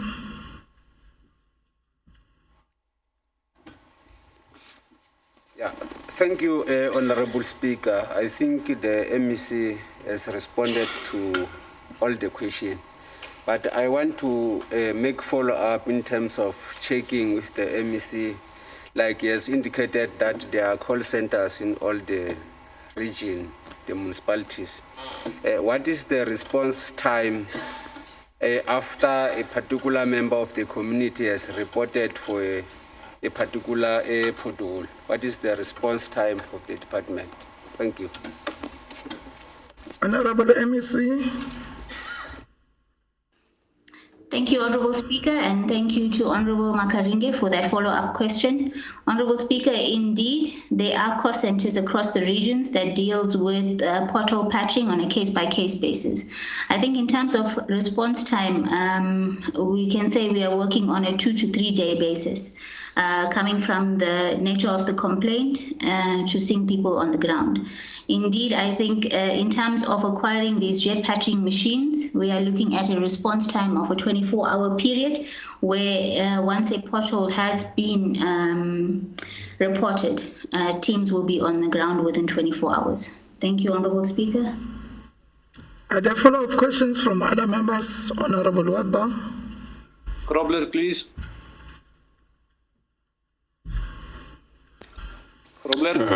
Through you, Honourable Speaker, to the Honourable MEC. I would like to find out from the Honourable MEC what the total budget is for the potholes in our province. And furthermore, in a personal visit to the MEC, I pointed out the specific roads which are being used by school buses, which is becoming dangerous. And speaking to the local manager in that area, the reply from the manager was that he does not get enough tar to fix these roads. Can the Honourable MEC just indicate, and maybe even in a written reply, tell me what the program is and when officials from the department which visited that area together with me will attend to these potholes that I pointed out to the Honourable MEC? Honorable MEC. Thank you, Honorable Speaker, and thank you to Honorable Weber for that question. Indeed, Honorable Speaker, Honorable Weber did visit my office, pointing out a particular road that poses a threat to school children. Department officials did go out with Honorable Weber to identify exactly which road he was talking in question.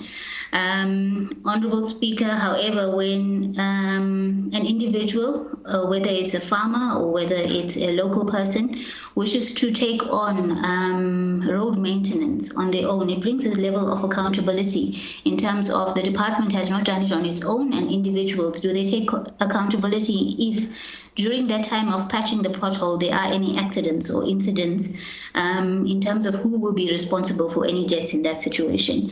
The department is trying to enter into an agreement in respect of individuals where yes, indeed, individuals can give us assistance. However, the department executes the work on its own. In terms of the total budget, the total figures is not with me right now. However, we will respond in writing. Honorable Grobler. Thank you, Honourable Speaker. MEC, thank you for answering the questions. And also, there's been some roads that you and I have been speaking about, and I see that the department is doing good work at the moment. So I want to thank you for that.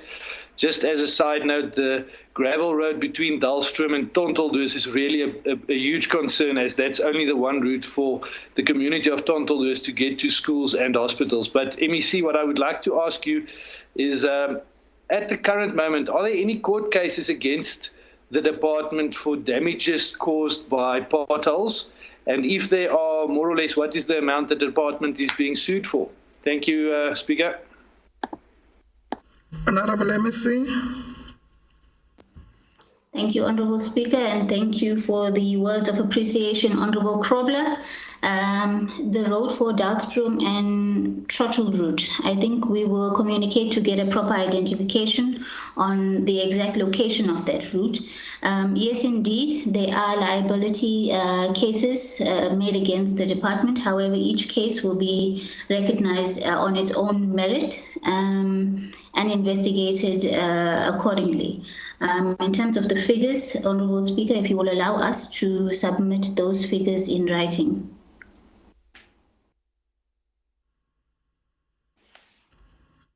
The next question is from Honorable B. Grobler from the Democratic Alliance to ask the MEC for Agriculture, Rural Development, Land and Environmental Affairs. I will now call upon the acting MEC, Honorable Shiba, to respond to the questions.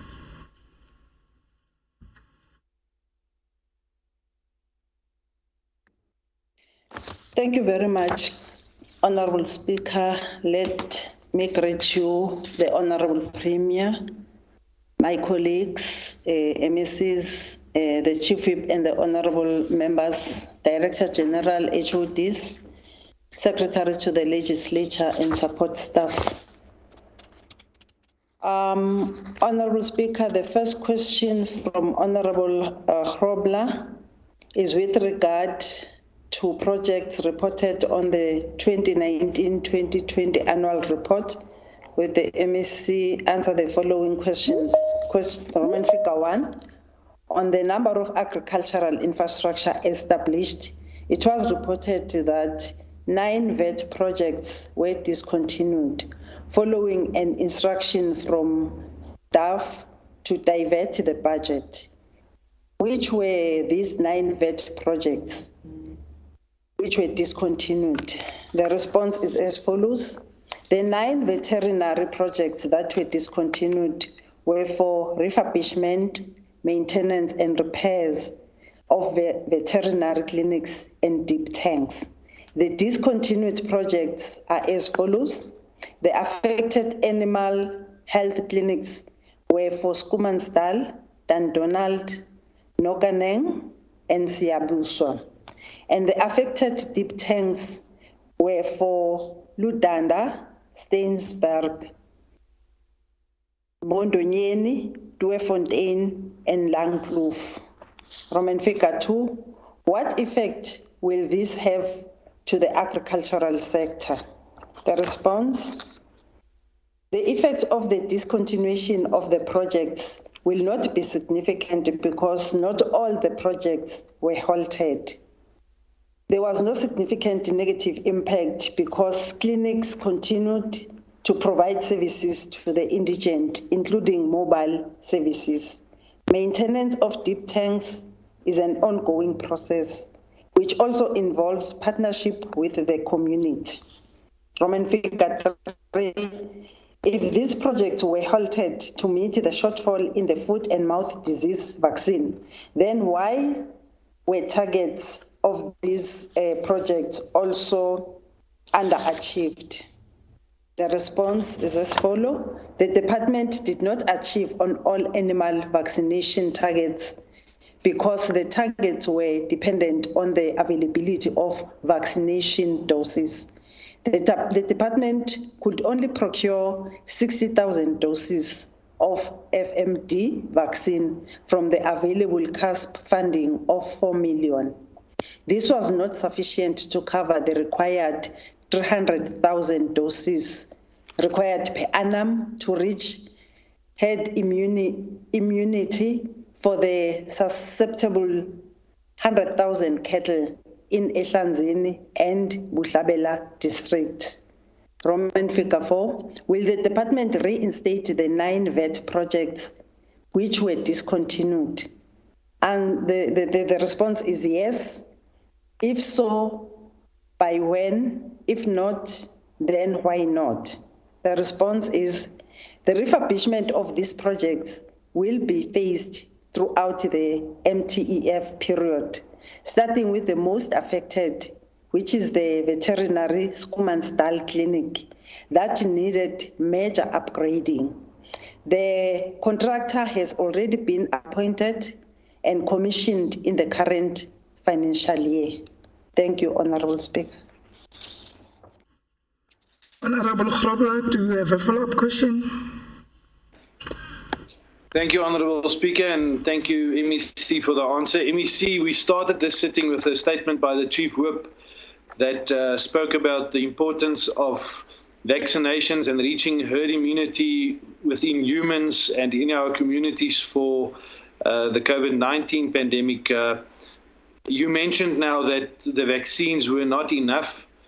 And firstly, I would like to ask, why was it not enough? Because just as we can bring it to the COVID-19 pandemics for humans, surely we must look after our animals in the province. We must make sure that our product that we export from the province stays safe so that we don't have sanctions against us in the province.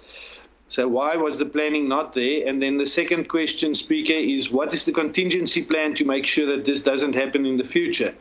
Thank you, Speaker. Honorable MEC.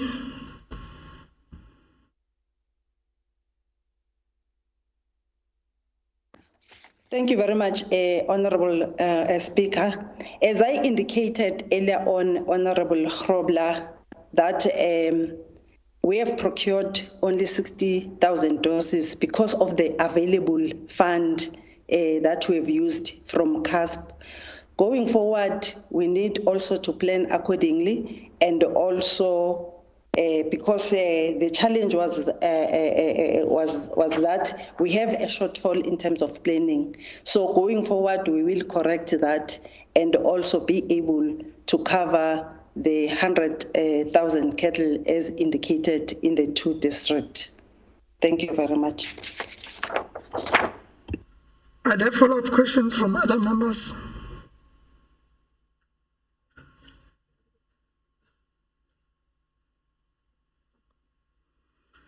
The next question is from Honorable W. Welber from the Freedom Front Plus to ask the MEC for Culture, Sport and Recreation. Honorable Shongwe, over to you.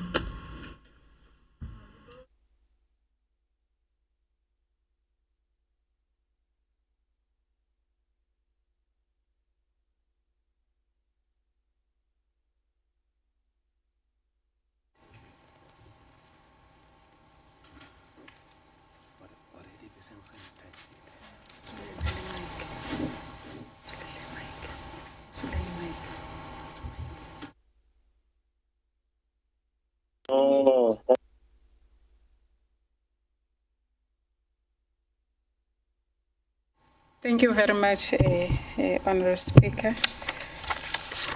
As the Department of Culture, Sports and Recreation, we received a question coming from Honourable Weber, which reads as follows.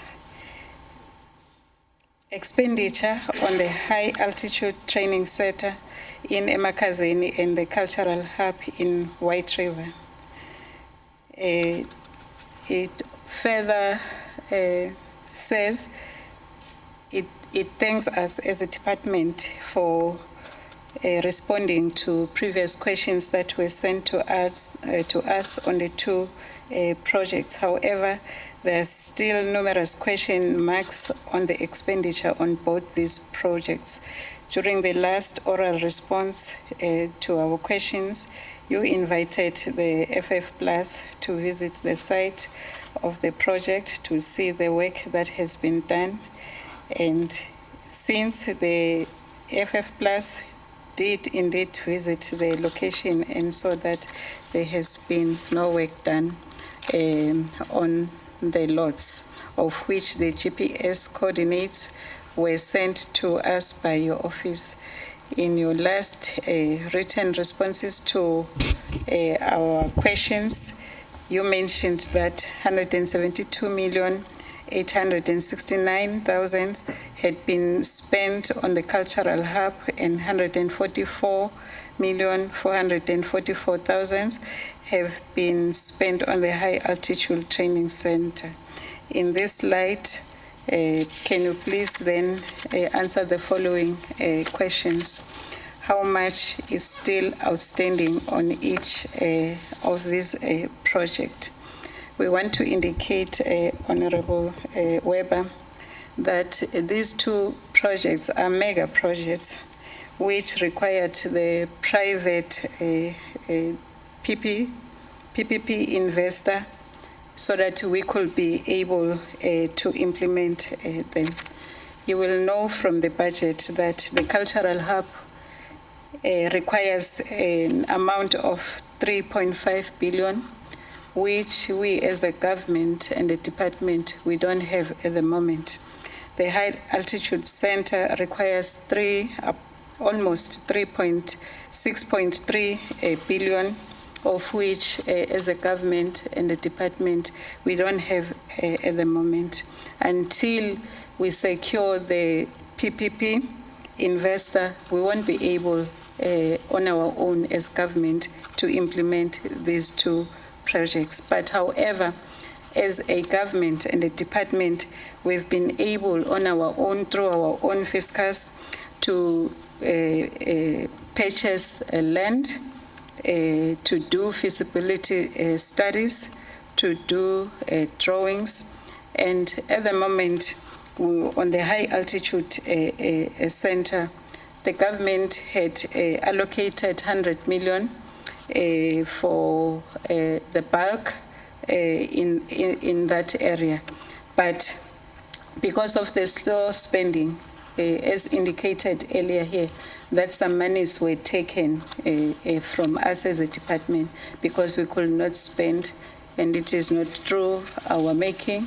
We have an implementing agent which was unable to help us in that regard. And as a result, an amount of around 80 million has been reprioritized, and we have supported that because it can't just sit in the department and we're unable to spend it. That's a question one. Then on question two, the budget for the High Altitude Training Center mentioned in your written responses are significantly lower than the budgets that appear in each annual performance report for the years of 2011 to 2019. The difference is almost 47 million.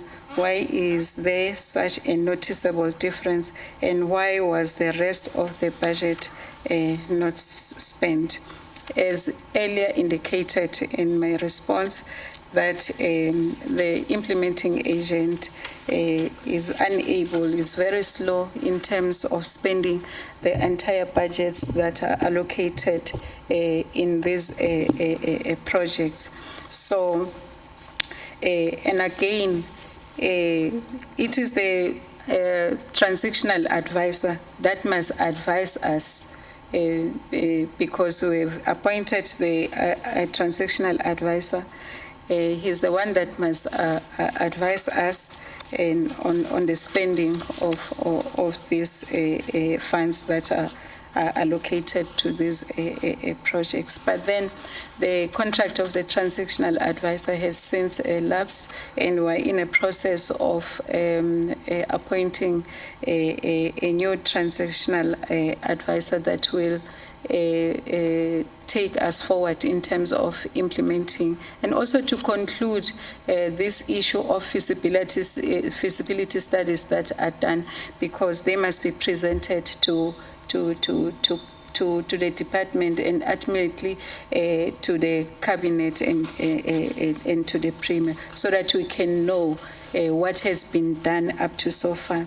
And on the request again of the premier, because she's so concerned about these two projects, on the request of the premier, we are compiling a comprehensive report that will show that since inception of these two projects, how much has been spent up to so far and for what. Then we'll process that report as requested by the premier, so that we can see whether there's value for money of implementing these two projects, or what other mechanism we can use in terms of making sure that there's value for money and we're able to implement these two projects. Then the third question, please provide feedback on the process of securing the public-private partnership in the department. Is the department any closer to secure the implementation funding for both these projects? What we can say is that To secure a public-private partnership is a process. It's not something that you can just wake up and do it. It goes in phases. Phase 1 being that this phase seeks to produce a bankable feasibility study to determine the best procurement method for the project. For an example, this could be through innovational supply chain management versus the PPP procurement. Second phase, this phase seeks to produce procurement documents and go to the market through any form of advertisement in order to attract potential investor, National Treasury to approve the TA 1 and 2. And if it's not granted, we're not going to be able to do that. Then the third phase is that there should be a negotiation stage with a shortlisted potential investor and thereafter sign a private partnership agreement with a private party for development to commence. The National Treasury approval TA3 will be then issued. So what I can say in short is that we're not yet there in terms of securing the investor. That's why we need this report that will take to Cabinet and ultimately to the Premier to advise us and also maybe request the Premier to step in terms of helping us to secure the investors. Us as a department, it is overwhelming us, so we want an intervention in that regard so that we can be able at once that we get that investor so that we can, these are two a beautiful project, but the cultural hub was not even funded in the last financial year. So the only thing that we'll get, we'll process a report at the request of the National Department, which seeks to intervene by building a theater as part of the projects that are there. Then the fourth question is that please provide the FF Plus with each invoice from architects, project managers, civil works and engineers, electrical and mechanical engineers included, all invoices amounting to the professional fees for bill of quantities, costing of the entire project and transaction advisory services. Please ensure that all invoices, those paid to date and those on which payments were still outstanding, are provided. For the invoices that have been paid, please also provide receipts as proof of payment. I want to say we really, especially in this last question, we really appreciate your request, Honorable Grobler, but we want to indicate that we are in the process of collating all the invoices. Yonke le information lo ifunako emhlonishwa le siku process yokuthi siqoqe and sibuyela back kuma archives ukuthi siyobuka ukuthi bekubhadalwa abantu wabhadalwa malini for what, and uma sesicedzile ke sibe sesiyayiletha ngoba nathi lokho kuyasita kusita na government ukuthi abone ukuthi so spend emalini and bekabhadala bobani for what. So we really appreciate, and once we are done, once we have concluded, we'll then provide you with the necessary information that you require. Thank you very much. Honorable Herbert, do you have a follow-up question?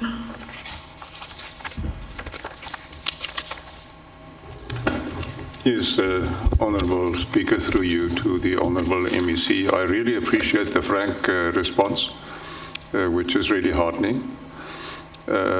My staff has tried to visit the area to see what's going on there. We couldn't find the area. Would the Honourable MEC, maybe for herself or somebody else, which she could appoint, to escort us to the area that we can just find where the area is, because we couldn't find that? Thank you very much, Honorable Krobler. As part of yourself doing your oversight and part of myself also doing my oversight, I think one day we'll arrange and take a trip because I've been there. But what we have done with the budgets that were allocated previously, you can't see, but the land is there. The feasibility study is there. You're going to get it. The land is there. We're going to show you. And the bulk that was intended to be put in, especially in the high altitude center, it's there. But then I said to you, the implementing agent failed us because we were given 100 million and they were unable to spend that amount in terms of putting that bulk. So I'm willing to take you there, but I've been there, I've seen the land, and we're busy now looking at the feasibility studies and all those invoices that you need, we're going to provide to you. It's an open book. Because government is just trying to do what it can, because we don't have all these billions. You will know that lama billion lafuneka gola is the total budget of Mpumalanga. So we're unable as government to put yonke ma billion kule project unless it's your secure in investor. Now ungasilekelela emhlonishwa mhlawumbe unabo bangani laba lophila nabo uma ngasitholela nje somabhizinisi lomkhulu ongasilekelela singabonga kakhulu baba. Thank you, Honorable MEC. Honorable Waba, the time allocation for these questions is over. It's allocated 15 minutes and the 15 minutes is exhausted. No, Madam Speaker, I have part of the billions, but not everything. I'm sorry. Honorable Waba, if you want to make follow-up questions, you'll make through my office in writing. The MEC will be able to respond. Thank you, Honorable MEC. Thank you, Honorable Speaker. I'm willing to sit down with Honorable Proba, start the project forward. Thank you very much. The next question.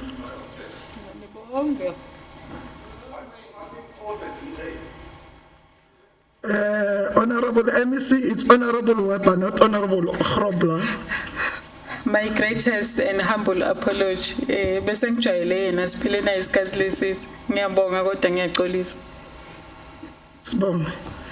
The next question will be from Honorable BM Lubisi from the ANC to ask the MEC for human settlement.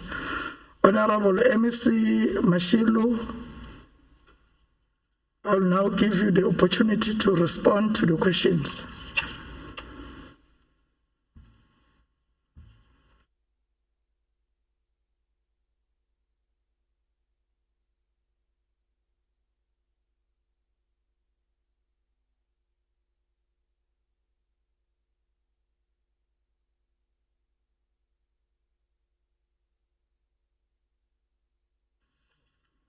Honorable Mashilo, can you please respond to the questions from Honorable Lubisi?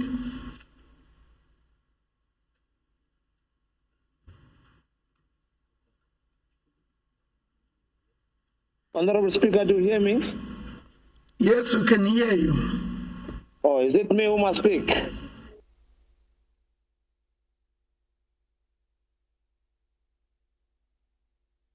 Okay, thank you very much, Honorable Speaker. My greetings to yourself, honorable members, the Honorable Premier, and all the executive members, honorable members in the House. Department, we have received a question from Honorable Bill Obese of the ANC to ask MEC for human settlement. Regarding the protest in Leandra, Governing Bill, which include demands for decent human settlement. What are the main human settlement issues raised with MEC during the visit in Leandra, and what action has the MEC done to address those issues. Our response is that the Leandra community indicated that there are and there was a need for establishment of townships with service stands, where low-cost houses can be built for the qualifying beneficiaries, and service stands can be sold to individuals that will be able to build for their own houses. The department has identified pieces of land that can be procured or purchased to address the needs identified above. The areas are listed as follows. Lebogang Extension 24, commonly referred to as Egu-Tulane, is an informal settlement regarding upgrading the BNJ initiative taking place on the portion 7 of the farm Lachte, farm number 311, registration division R, which land parcel is privately owned. In terms of the progress, Speaker, the township establishment application was approved by the Governing Mbeki Municipal Council, a land development officer authorized official in November 2017. And thereafter, Anglo Operation Pty Ltd objected against this decision in April 2018, and such was further not supported by the Municipal Planning Tribunal, which is what the Anglo objected. The tribunal did not support that objection. However, upon receipt of an appeal against the decision by the Anglo Operational Pty Ltd, the Municipal Appeals Tribunal, in its meeting held on the 28th July 2021, ruled in favor of Anglo Operations, which hinders the implementations of this project. What I'm saying, Honorable Speaker, there's been a lot of problems around this particular issue.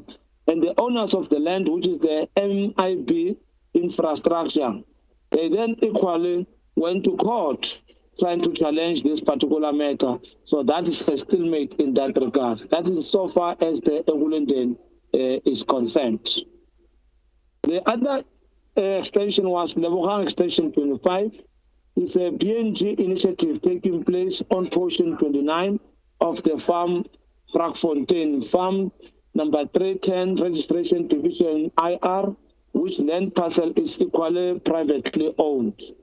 And in terms of the progress in this regard, Honorable Speaker, this human settlement initiative driven by the private land ownership, Governing Mbeki Municipality and the Department of Human Settlement, comprise of 1,701 residential stands with the required social amenities and public open space, and 3-story walk-ups take place on 34 stands. The ownership establishment application was approved by Governing Mbeki Municipality Land Development Officer as authorized in June 2018. The project can serve as a catalyst in accommodating any possible relocation from Egulenden or Egu-Tulane and Marikana, and provide new additional housing opportunities in and around the Leandra and its immediate surrounding. That is the Lebogang. The next portion, Honorable Speaker, is portion or extension 27, commonly referred to as Marikan. It's an informal settlement upgrading initiative taking place on portion 37, portion 39, and portion 40. Portion 41 and portion 44 of the farm Waterspalshoek, farm number 350, registration division IR, all of which land parcels are privately owned. In terms of the progress, as a government priority, this informal settlement upgrading initiative driven by the private land ownership, Governing Mbeki municipalities and the Department of Women Settlement comprises of 1,466 residential stands with required social amenities and public open space. And the 3-story walk-ups taking place on 41 stands, all totaling to 1,512 township stands. All township establishments, primarily in the investigations, have been concluded, and application to establish a township on an urgent basis has been submitted to the municipality to consider it an approval. The Housing Development Agency, which is the agency that the National Department has provided the department with reports indicating the value of the subject priorities with recommended purchase price ranging from 350,000 to 2,276,000. It is what it is, Honorable Speaker. The last one is Lebogang Extension 28. It's a BNG Human Settlement Initiative taking place on portion 2 of the Farm Hude Work, Farm number 308, Registration Division, which land parcel is owned by the municipality, donated by the Anglo Ashanti. As a government priority, this PNG Human Settlement Initiative, driven by Governor Mbeki Municipality and Department of Human Settlement, comprised of 3,341 residential stands with the required social amenities and public open space, and 3-story walk-ups taking place on the 24 stands, all totaling 3,365 townships stands. All township establishment preliminary investigation, except for public participation, has already taken place in this regard. The next question, Honorable Speaker, was what action is taken to companies like XJR Construction, who does shoddy and poor workmanship in the building RDP houses for our people. And if a contractor is found to be responsible for shoddy workmanship, the situation will be assessed to determine the extent of the damages, and the following will apply to any company. When found guilty, the contractor will firstly be instructed to fix the defective work. It's also worth noting that the project is enrolled with the NHBRC, and they cover workmanship or talent or latent defects for a period of 5 years after the construction of a house. The contractor then engaged in such activities will be deleted from the department's database. But it therefore means those contractors shall be blacklisted for such conduct, so that in the future we don't give houses to those contractors that are doing the work. Thank you very much, Speaker. Honorable Lubisi, do you have a follow-up question? No, Madam.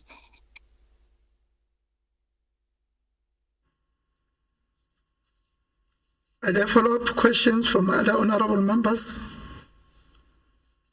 Yes, please, Speaker. Grobler. Honorable Grobler.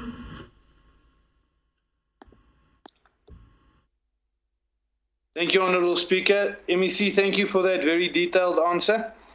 MEC, I would just further to that like to know whether the department is on track with your target set versus your actual amount of RDP houses for this financial year, and if not, how far are you off and why? Thank you, Speaker.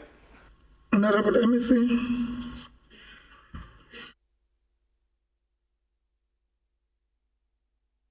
Thank you, Speaker, and thanks to Honorable Grobler for the question. Indeed, because of the COVID adjustment budget, as human settlements, there were other monies that were reduced for us to do the RDP standard houses. But we are replanning in terms of our program. That's why when we presented earlier at the portfolio, we've shown that we are unable to meet the target as it was envisaged because of some shortfalls. But through our adjustment process, we will be relooking other mechanisms to mitigate what we could not do and what we're not able to do moving forward. Thank you, Speaker.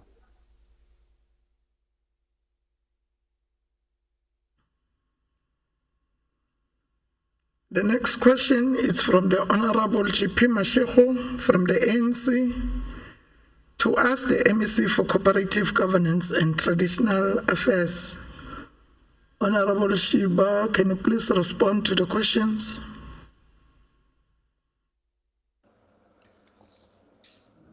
Thank you very much, Honorable Speaker. The question from Honorable GP Mashego from ANC to ask the MEC for Cooperative Governance and Traditional Affairs in terms of Rule 102 of the Standing Orders. Dr. J.S. Moroka local municipality has collapsed due to maladministration, where 18 million that was meant for drought relief was mismanaged and 8 million was spent on 10 boreholes, while residents buy water from tankers. The question is, what plans has the department put in place to ensure that the community of Dr. J.S. Moroka is connected to the bulk infrastructure? The response, the Nkangala District Municipality is currently implementing the Moripo guidance and Maduba bulk water supply. The Mtombo emergency bulk pipeline is under construction and will augment the capacity of the Veldefreden water treatment works. This will finalize the connection of the affected communities to the bulk supply. The municipality, through the support of the Department of Water and Sanitation, is also accelerating the Mtombo bulk line project, which will augment the capacity of the Veldefreden water treatment plant. The project is at 85% construction and projected to be completed by end of February 2022. In addition, feasibility studies are underway for a 10 mega-liter bulk water supply from Mahalis to augment bulk water for the Dr. J.S. Moroka communities. Roman Fukatu, is the Honorable MEC aware of this unfortunate situation above? If yes, when is this project going to be completed? The response is as follows. Yes, the MEC is aware that there are community members that have no direct access to water and that bulk infrastructure projects are implemented to ensure connection of water supply to communities. The Mtombo Emergency Bulk Water Project is planned to be completed by end of February 2022, while the Maduba Bulk Water Project will be completed by end of June 2022. However, the MEC is unaware that residents within the Dr. J.S. Moroka municipality have been made to buy water from operators of water tankers. The honourable member should assist in providing details of these allegations so that it can be properly investigated, as the municipality has reported that such an allegation is fallacious. Roman figure 3, are there any plans in place to intervene in support of the beneficiaries to the affected municipality? If yes, what plans are those? The response, currently the municipality is supplying water through boreholes and water tankers, particularly where access is inadequate. As indicated earlier, there are bulk water infrastructure projects implemented to ensure sustainable water access to the community of Dr. J.S. Moroka municipality. Roman figure 4, what disciplinary measures are correctly followed to bring this to an end? Response, the department tabled the Section 106 investigation report to the Dr. J.S. Moroka municipality with a directive that the municipality must develop an action plan to respond to the findings of the report, which included disciplinary measures on a number of matters. The municipality has not addressed any of the findings of the Section 106 investigation report. The only action that the municipality could indicate as taken was the writing of letters to implicated individuals with no other action, such as civil or criminal proceedings, being instituted. It appears that there is a lack of commitment from the municipality to address the findings of the Section 106 investigation report. The department has raised its concerns with the municipality on its failure to effectively implement the recommendations of the Section 106 investigation. Thank you, Honorable Speaker. Honorable Mashego, do you have a follow-up question? Well, thank you, Honorable Speaker. My follow-up question will be to the MEC that as she has got the responsibility for the municipalities, in case there is no action, who must intervene to make sure that there is action? Thank you. Honorable MEC.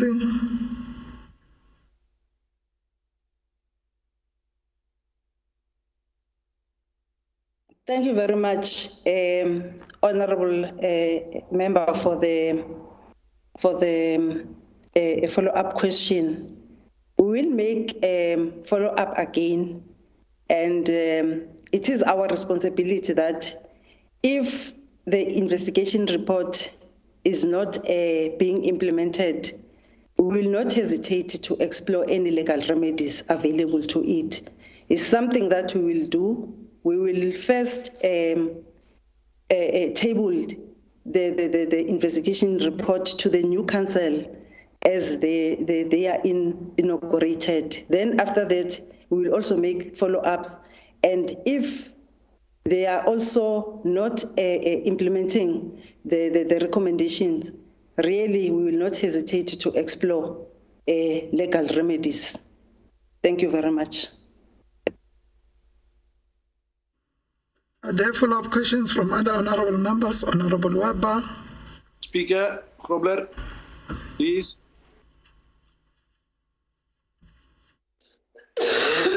Through you, Honourable Speaker, to the MEC. I have personal knowledge of the cost of drilling boreholes, which to drill a borehole costs about 100,000 Rand maybe. But if I calculate what has happened here, a borehole in this instance was costing about 800,000 per borehole. Can the MEC just inform us, how was this contractor awarded these contracts, and what happened there? Because I would like to see the invoices for this. It doesn't make sense to me. Honorable MEC. Also, Grobler, please, Speaker. Honorable Weber, I will not be able to have the invoices with me now. However, as you are requesting, we will forward them to you. We will request them from the municipality. Since you know that the municipality is another sphere of government, ours is to intervene in terms of Section 154. We will request that, and we will also submit them to you so that we can also, you can also satisfy yourself in terms of the figures that you're talking about in terms of drilling of boreholes. Thank you very much. Honorable Grobler. Thank you, Honourable Speaker. Honourable MEC, I would just like to know what you are going to do to intervene in Dr. J.S. Morocco. It completely collapsed. We know that the public protector subpoenaed the mayor to come and see the public protector, but the mayor then refused to go and see the public protector. Then the public prosecutor opened a case against the mayor in contempt of failing to honour the subpoena. Honourable Grobler. So how is the MEC going to intervene to make sure that Dr. J.S. Morocco is a functioning municipality? Honourable Grobler. Thank you, Speaker. Honourable Grobler, this is a new question But to it's a the relevant question MEC. because the municipality is not functioning. You must follow the rules and make sure that you put up the question so that the MEC will be able to respond. The Honourable MEC Mashego was asking about Dr. J.S. Morocco. I'm asking about J.S. Morocco and how the municipality is going to be functional if the mayors from that municipality doesn't honour any subpoenas. It's very functional. It's very relevant because the municipality is not functional, Speaker. I'm just asking how the MEC is going to get the municipality functional.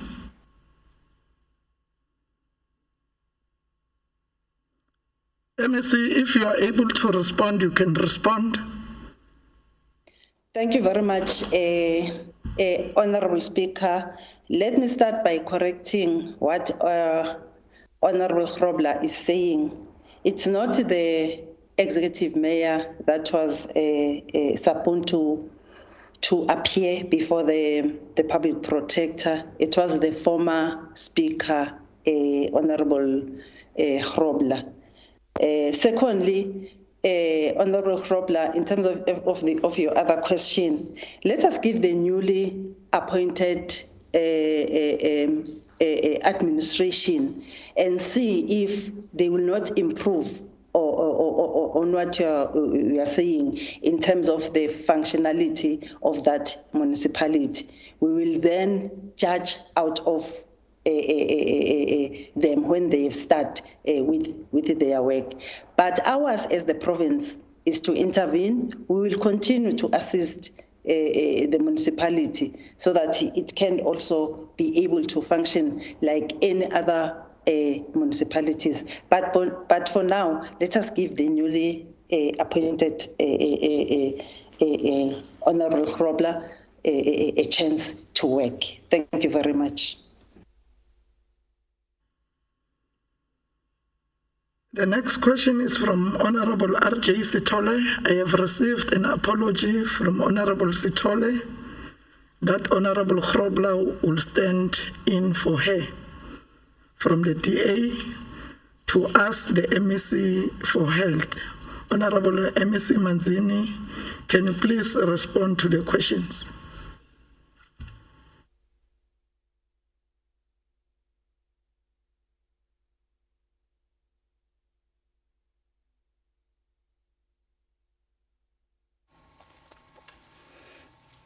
Thank you very much, Honourable Speaker.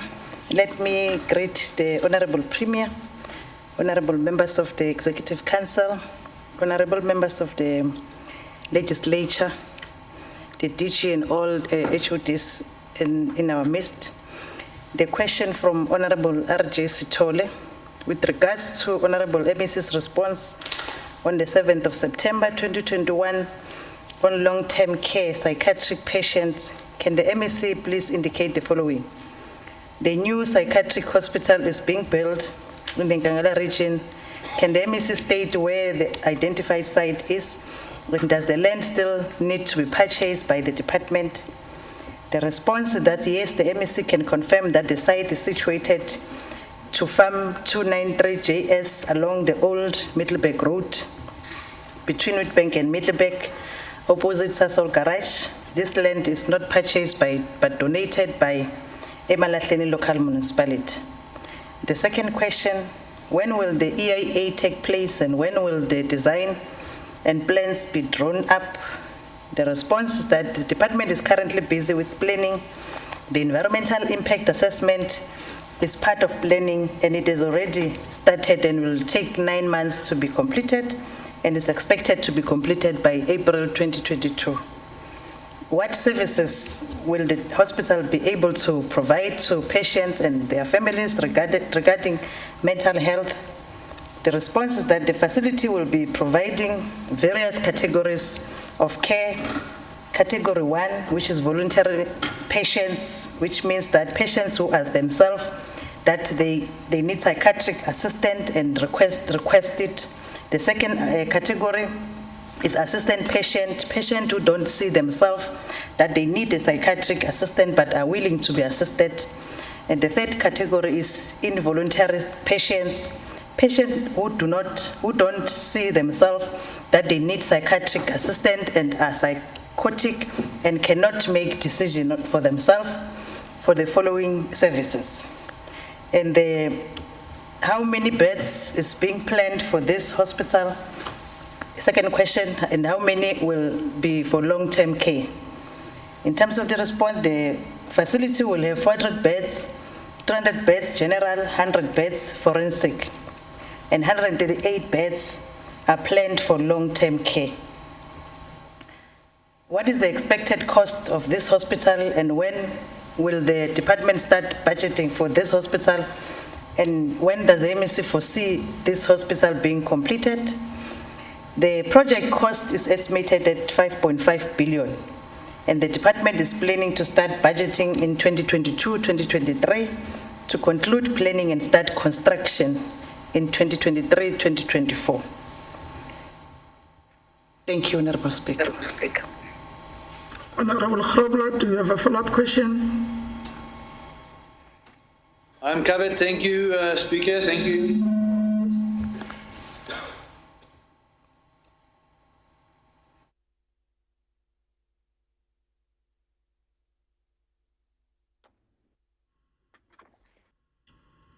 Honorable Grobler.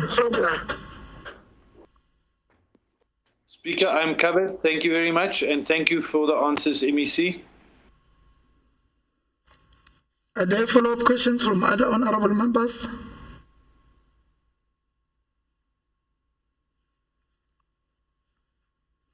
The next question, thank you, MEC. The next question is from Honorable Hlophe. As I indicated earlier on, I received an apology.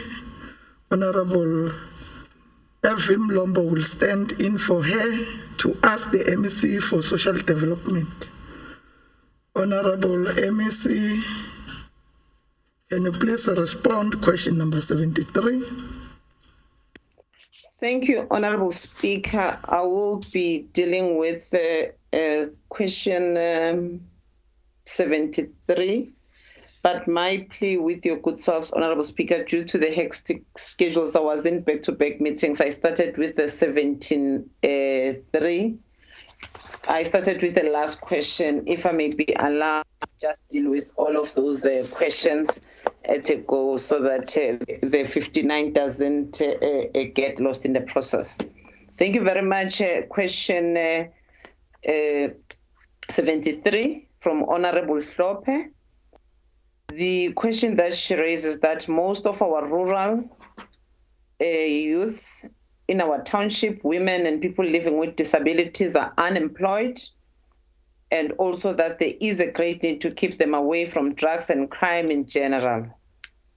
The question is that, are there any plans in place to keep the youth away from the drug abuse and other crimes? If yes, how can the MEC elaborate on that?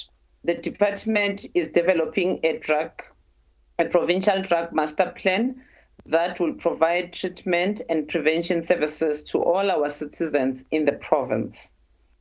Roman figure 2, what programs are there in place to empower the youth, women, and people living with disability?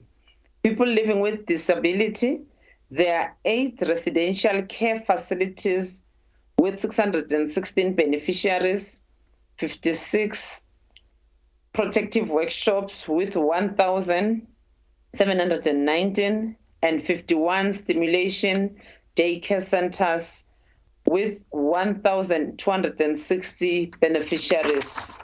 Honorable Speaker, They provide integrated social programs in a form of protection, support, stimulation, life and skills development, advocacy, education, and awareness for individuals, families, and the community at large. Rehabilitation and vocational programs. The services are aimed at increasing the abilities of persons with disabilities to be economically, physically, and psychologically empowered to enhance their well-being.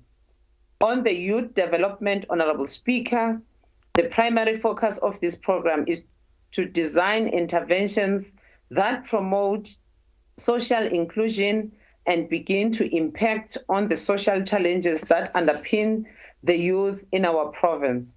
Amongst others, the youth development programs offer access to basket of services like your life skills development, educational awareness, recreational awareness related core competences of the department, like your career guidances, job preparation, reduction of risky behavior, social crime prevention, substance abuse, and nutrition. The Youth Development Center program is the channel through which youth services and interventions are provided. The program will be intensified in partnership with the NYDA, standardize the services and improve on quality and effectiveness of the services. The program creates youth-friendly environment to access social welfare and development information and services. The center will also assist our youth to start community projects. This addresses the challenges of households that are classified to the food insecurity, entrepreneurial skills, to assist them to start their own businesses so that they can have sustainable livelihoods. The other program that we have, the program have the following key priorities. They offer opportunities for the youth to pursue post-matric and work opportunities, implement life skills program that offer vulnerable youth fundamental skills targeting out-of-school youth in rural areas, farms, informal settlements, and those that are receiving grants, to increase the capacity of the youth organizations to render youth development services and address agent situation of youth vulnerability, render development services and programs towards empowerment and the development of the youth in collaboration and partnership with other stakeholders, link youth to economic and work opportunities, enhance the technical support and monitoring of the NPOs delivering youth development services. On youth development centers, Honorable Speaker, in the first and second quarter, the following programs were implemented with the YDCs. Entrepreneurship workshops were conducted with our youth. Business aspirations attended. Most YDC conducted basic computer literacy training, and a few were able to conduct accredited computer training. Honorable Speaker, working with schools in the areas the YDCs are located, career information sessions were conducted. Job preparedness workshops within the youth were provided information about the world of work, how to write marketable CVs, how to prepare for job interviews. Life skills workshop wherein youth were empowered with self-awareness, self-mastering were conducted in partnership with the University of Mpumalanga. Most YDCs conducted digital skills training program. Honorable Speaker, in terms of our youth development centers have been funded in the province, 31 in Ehlanzeni, 31 in Garisibande, 28 in Kangala district for the past 3 years. That is your financial year 2021-22, 22-23, 23-24. The DSD Youth Development Center, The first to be established and operate soon on the fourth quarter will be in Gadanji. That is our DSD Youth Development Center. It will focus on improving the livelihoods of youth in Bombela through the provisioning of youth empowering services such as full-time employment, running of the center, vocational skills and training in collaboration with your MRTT, recreation and cultural activities in collaboration with the Department of Culture, Sports and Recreation, entrepreneurship development, life skill, job preparedness, computer training, act as a safe place for youth and other stakeholders to network for development of the youth. On women, the Youth and the Women Directorate within the Community Development Chief Directorate in the Department of Social Development. The aim of the Women Development Subdirectorate is to provide socio-economic development, life skill and knowledge to women that will enable them to contribute positively in their own development, that of their families, as well as their communities through training of workshops, seminars, campaigns, dialogue, etc. It also has a mandate to fund and support NPOs offering and providing services to women in communities. The organizations implement their mandatory roles on behalf and in collaboration with the Department of Social Development. In the first quarter and second quarter, the following programs were implemented by women NPOs. Gender-based violence awareness workshops were conducted. We know that that is a cancer. Like Honorable Khrobla has asked, what are we doing about the GBVF? Capacity building workshops on cooperatives were conducted. Awareness of workshops on women health issues in collaboration with the Department of Health. Officials were conducted. Young women were taken through life skills workshop. The third development NPOs has been funded in the province, one in each district, in the 3-year financial years of 2021-22, 22-23, and 23-24. Roman figure 3, do we have enough sports recreation facility in the province to keep our young men and women busy? If yes, can the MEC elaborate? The department does not have programs on recreational and sports facilities yet. However, the DSD Youth Development Center will have such projects working in collaboration with the Department of Culture, Sports and Recreation, Danji Youth Development Center, and the department is in the process of operationalization of those centers, Honorable Speaker. That is in terms of the question that was asked. I'm not sure whether I'm allowed to deal with question 59, Speaker, so that I don't return. Honorable MSc, you can pause. I will allow Honorable Mlombo to raise a follow-up question. Honorable Speaker, I must appreciate the elaborate response from the Honorable MEC, but just to put a matter of emphasis that the development of the master plan, if it can be accelerated, because I want to believe that the master plan will be guiding the department as time goes forward in terms of the development of the categories of people that we're talking about.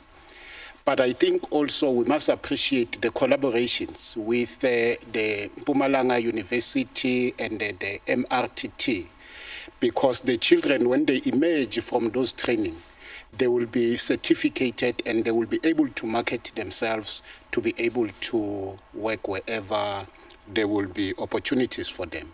So in short, I do not have a question, but just to appreciate the very elaborate and comprehensive response. Thank you. Honorable MEC. Thank you very much, Honorable Speaker. I think as a department, we note the issues raised by the Honorable Member in terms of us fast-tracking the master plan and also appreciating government working as a team, not in silos, in making sure that we bring services closer to our people. Thank you very much, Honorable Speaker.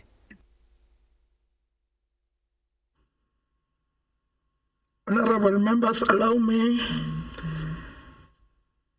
to go back to question number 59, whereby I will call the Honorable MEC for Social Development to respond to the question raised by Honorable Hlope. As I have received an apology, Honorable Mlombo will stand in for her. Honorable MEC, can you please respond to question number 59? Thank you very much, Honorable Speaker, and the House for allowing me to go back to the question. The question from the Honorable Member is that it has been reported in Governing Mbeki that social development officials are alleged to have been colluding with a private company by referring pensioners to access their grants. The company is said to be deducting monies and keeping cards of pensioners. There are newly completed social development offices at Extension 4, Ward 7, but they were not been open officially. Roman figure 1 question: what is the response of the department with regard to the above allegations? And our response as the department is that the allegations were found to be untrue. Mpumalanga DSD office was not operating until the 2nd of August 2021 due to the delays in approving security services for guarding of the building, and personnel services were not rendered at the office except in Ivenda, which is a sub-district office for Governing Mbeki. Hence, no one was allowed to enter the premises for any services except for those building purposes, which are contractors. According to Governing Mbeki SASSA, local manager, the local office is stationed in Ivenda, and there's only one service center office, which is at Mzinoni, also a service point were halted due to COVID-19 since 2020, and SASSA was operating at the Community Municipal Hall. All grants-related services were all conducted at the local office Ivenda, as well as services at Mzinoni Betal only. That is inclusive of disability management grants. The offices are open from Monday to Friday every week. Furthermore, SASSA has introduced an online applications which clients can access at the comfort of their homes, and major requirement is for the individuals to have an email address. All online applications are sent to a liquid office, which takes only a few SASSA officials to access to it. The next question, Roman figure 2, how many grant beneficiaries are affected in that regard? And our response is that the office is not aware of these allegations,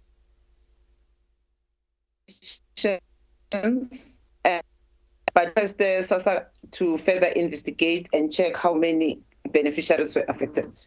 On Roman figure 3, what measures will the department implement to address the concern?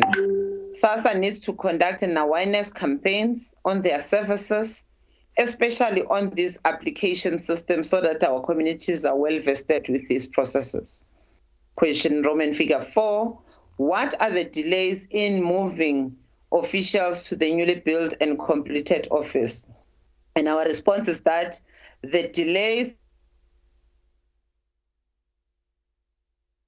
in the newly built office, this was largely attributed to the fact that discussions were still in progress with the Department of Community Safety Security Liaison with regard to the deployment of security guards to the new office. Security guards were deployed to the new office with effect from 12 July 2021. Roman figure 5, when can we expect the occupation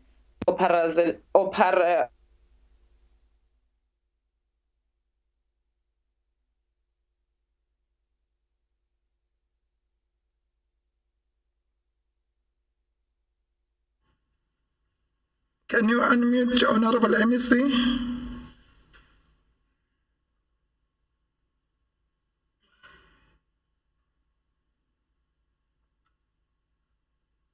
Honorable MEC, we can't hear you.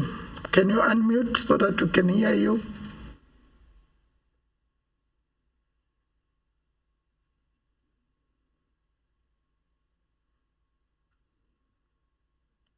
Honorable MEC Njali, we can't hear you.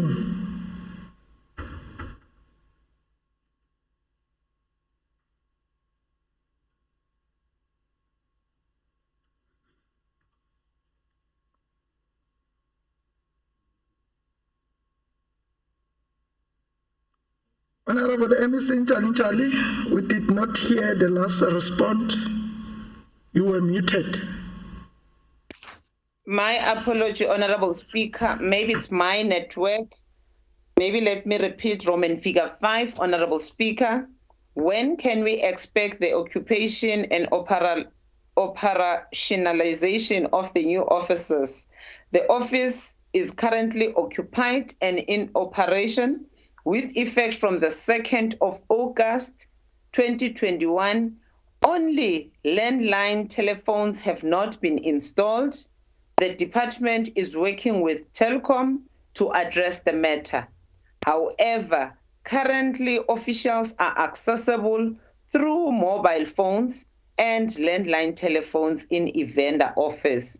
Installation of telephone will be done concurrently with the installation of the network connectivity. And our operation hours, Honorable Speaker, are as follows for those that would want to walk into our offices: Mondays to Friday, 8:15 until 5:15. And we must adhere to COVID-19 regulations at all times, because that is key for us. Thank you very much, Honorable Speaker. Honorable Mlombo, do you have a follow-up question?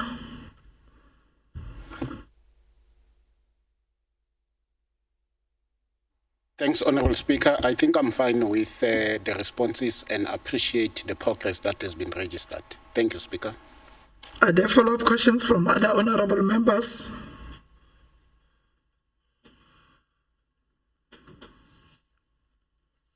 We'll move to the next question, which is question number 74.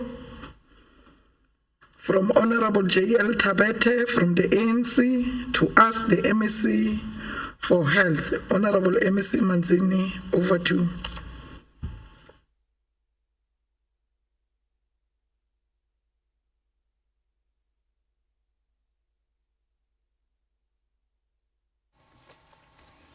Thank you, Honorable Speaker. The question from Honorable J.L. Tabete. Senior officials of the Department of Health have reportedly been relieved of their duties due to alleged misconduct relating to PPEs. Exactly how many officials and programs have been implicated and affected respectively in this regard?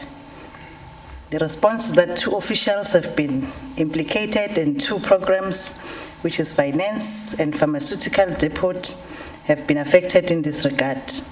What disciplinary steps have been taken against the officials allegedly implicated in the PPE and other related misconduct cases?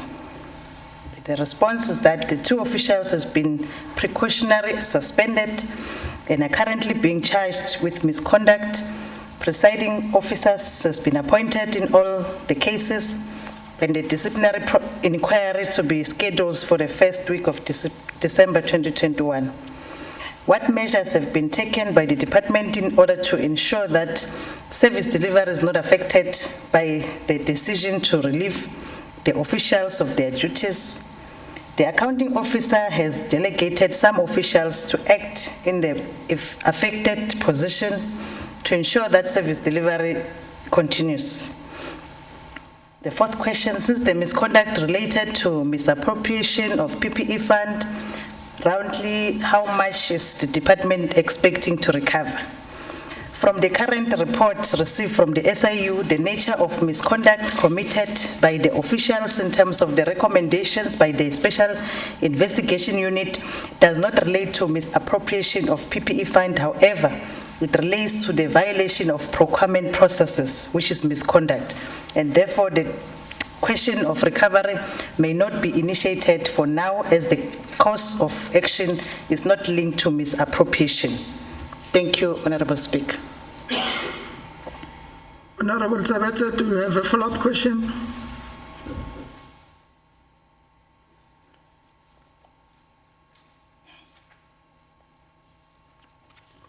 Thank you, Honorable Speaker. I think it's not a follow-up question, but it's a comment. I'm fine with the response. I just want to check, MEC, do we have a time frame for the process of DC so that the people that are working on behalf of the suspended official is the one who are getting the salary? And these acting two officials that are acting, which means they are working for extra job for nothing. So I just want to know the time frame. Honorable MEC. Thank you very much, Honorable Speaker. As indicated in my response that the first week of December is scheduled already to make sure that the disciplinary inquiry starts. So we'll indeed, as a department, make sure that we fast track in terms of this case. She is correct, Honorable Tabete, that it affect in terms of our work for if other officials are suspended, we are unable to provide quality services to our people. Are there follow-up questions from other honorable members? Honorable Weber. And Grobler, please, Speaker. Honorable Speaker, through you to Honorable MEC. We're talking about officials. Are there any senior officials involved in any misconduct or even public figures? Also, Grobler, please, Speaker. These are officials, Honorable Weber, there is a chief director and the manager at the depot. So they are managers in the department. Honorable Grobler. Thank you, Honorable Speaker. Speaker, I would just like to ask through you the MEC. MEC, you are mentioning two officials. Are you sure it's only Honorable Grobler, can hear you? Can you please come closer to your mic? Yes, Speaker. Can you hear me now? Yes, we can hear you. Thank you, Speaker. MEC, that you mentioned two officials. I would just like to know, could there be more officials implicated, or are you confident that it's only two? Thank you. Honorable MEC. Thank you, Honorable Speaker. Remember, we are relying on the SIU report. So currently, these are the two officials that is in the report of the SIU are indicated.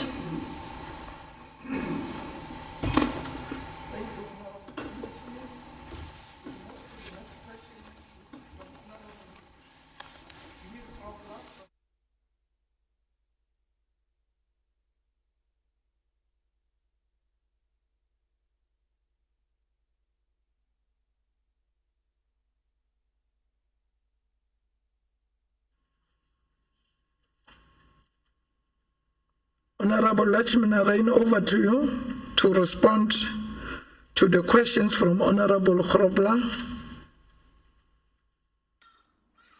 Thank you, Honorable Speaker. In terms of the question raised by Honorable Grobler, with regards to the DA, a motion without notice, which was adopted by the House on the 8th of June 2021 for the MEC of Public Works, Roads and Transport to present a rescue plan for the Royal Hotel and Pilgrims Rest at Large. Can the MEC please indicate the following? Question 1, has a plan been developed by your department to rescue the Royal Hotel? If yes, can the MEC present it to the August House? If no, then when will the Honorable MEC be able to present it to the House? And the response from the department, Honorable Speaker, is the Royal Hotel in Pilgrims Rest has been on a lease with MRTT from 2012 until to date. However, the MRTT has indicated that they are experiencing financial challenges with regards to the management of the hotel.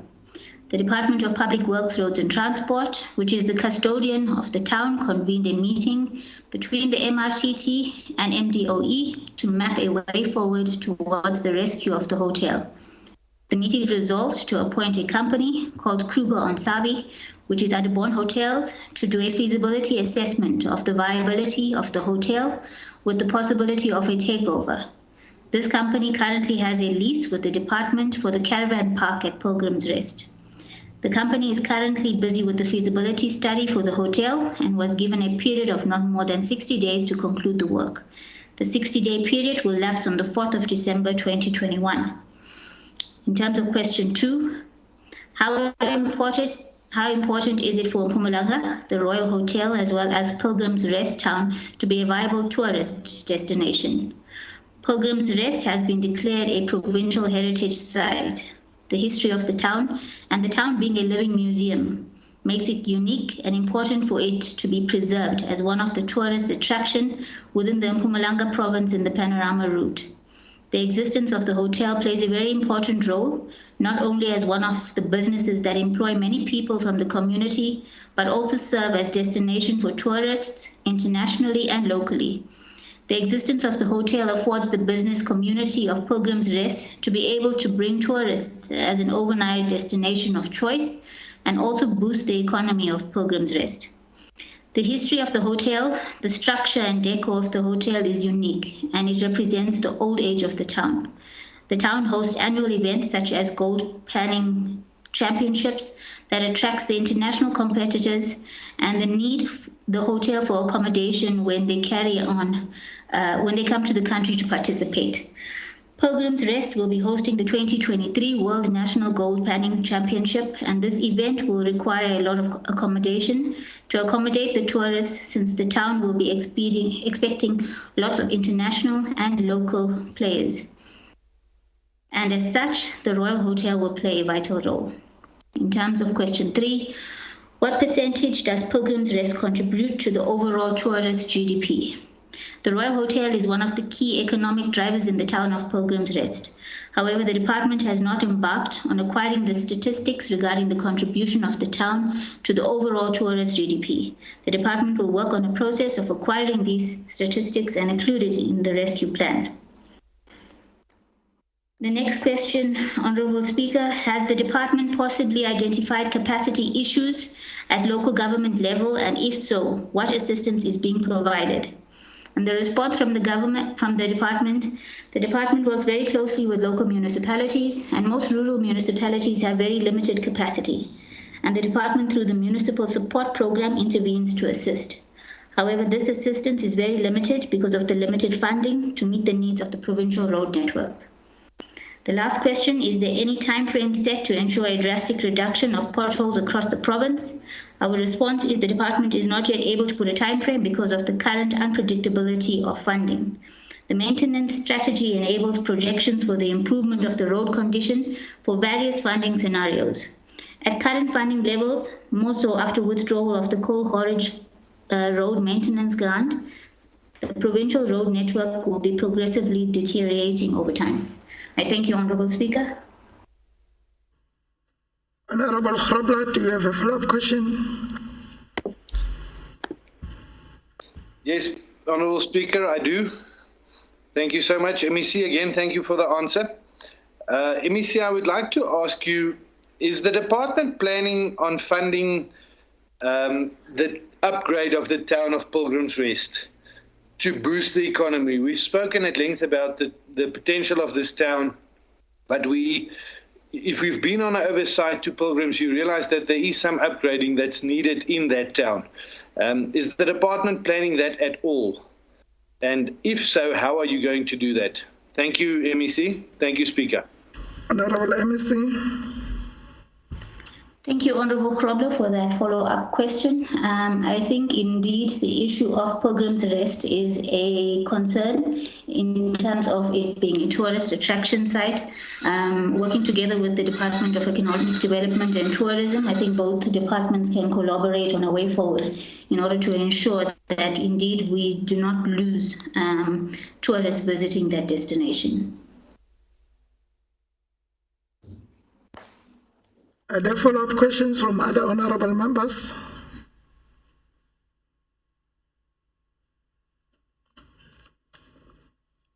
Then we'll move to the next question.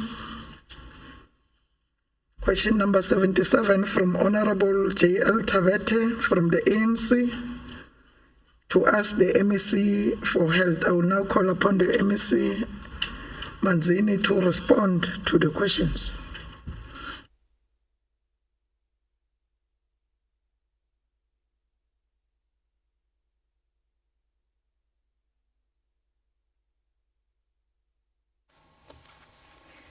Thank you, Honorable Speaker. The question from Honorable J.L. Tabete. Since the outbreak of COVID-19, the health sector has reportedly lost a number of employees due to COVID-19 and other related misconduct cases. How many posts became vacant due to COVID-19 death and other related cases since the outbreak? A total number of 84 employees who died due to COVID-19 and a total number of 1,252 total terminations per reporting period in terms of 2020-2021 and 572 reporting period 2021 and 2022. And this is due to some were deceased, some contract expired, some early retirement, ill health, and some they resign, and also some suspensions, some transfer to PESAL, and also some that were dismissed. The second question, have all vacant posts mentioned above been filled? The response is that no, the department filled about 75% of the vacated posts, whereas the 25% are in the process of being filled. The department formally appointed 2,163 personnel during the period of 2020-2021. And also, if not all posts, the third question, all posts have been filled, what hindered the process of filling the posts? And the response is that the department had to prioritize the filling of posts for health professionals to fight against COVID-19. As a result of financial constraint, the department posts have been filled.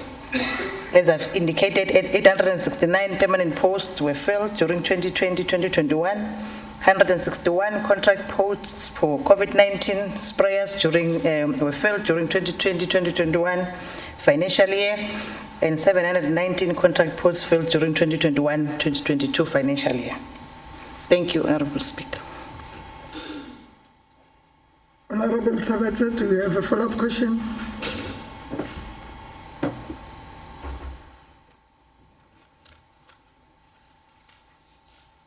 Yes, Honorable Speaker.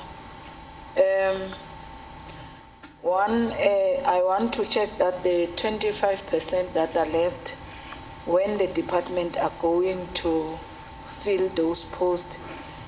Secondly, I understand that they fill the agent post that deals with the issue of COVID-19. Isn't it those deceased were not working for only COVID-19? They were working in various units of Department of Health. What about that work that they were doing? Because the number is very huge. MEC, thank you very much. Honorable MEC. Thank you very much, Honorable Speaker. Indeed, you'll understand, Honorable Member, that in terms of the resources that we are having, most of the time when we start the new financial year, we go back to the different facilities, and the different facilities then will present in terms of their priority and in terms of their needs. That's where we take the budget that is allocated for that financial year, then we prioritize in terms of which post to fill and which one we can't fill. And the very same budget is the same budget that we used to, you remember now, dealing with COVID-19 is not only at the hospital level or facility level.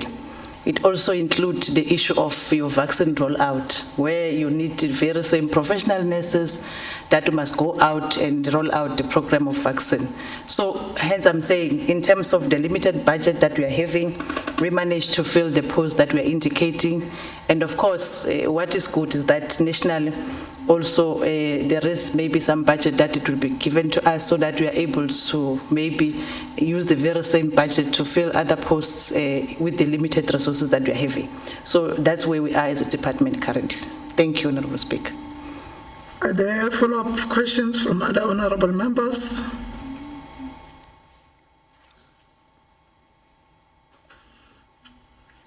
Honorable Grobler.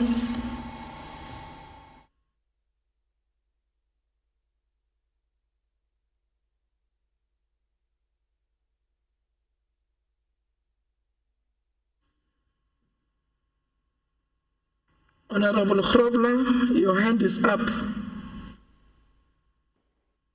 My apologies, Speaker. That's an old and a historic hand. Okay, no, thank you very much, Honorable MEC. We'll move to the next question from Honorable TMJ Grovier-Morgan from the Democratic Alliance. As I indicated earlier on, Honorable Grobler will stand in for her to ask the MEC for Cooperative Governance and Traditional Affairs. Honorable Shiba, can you please respond to the questions raised?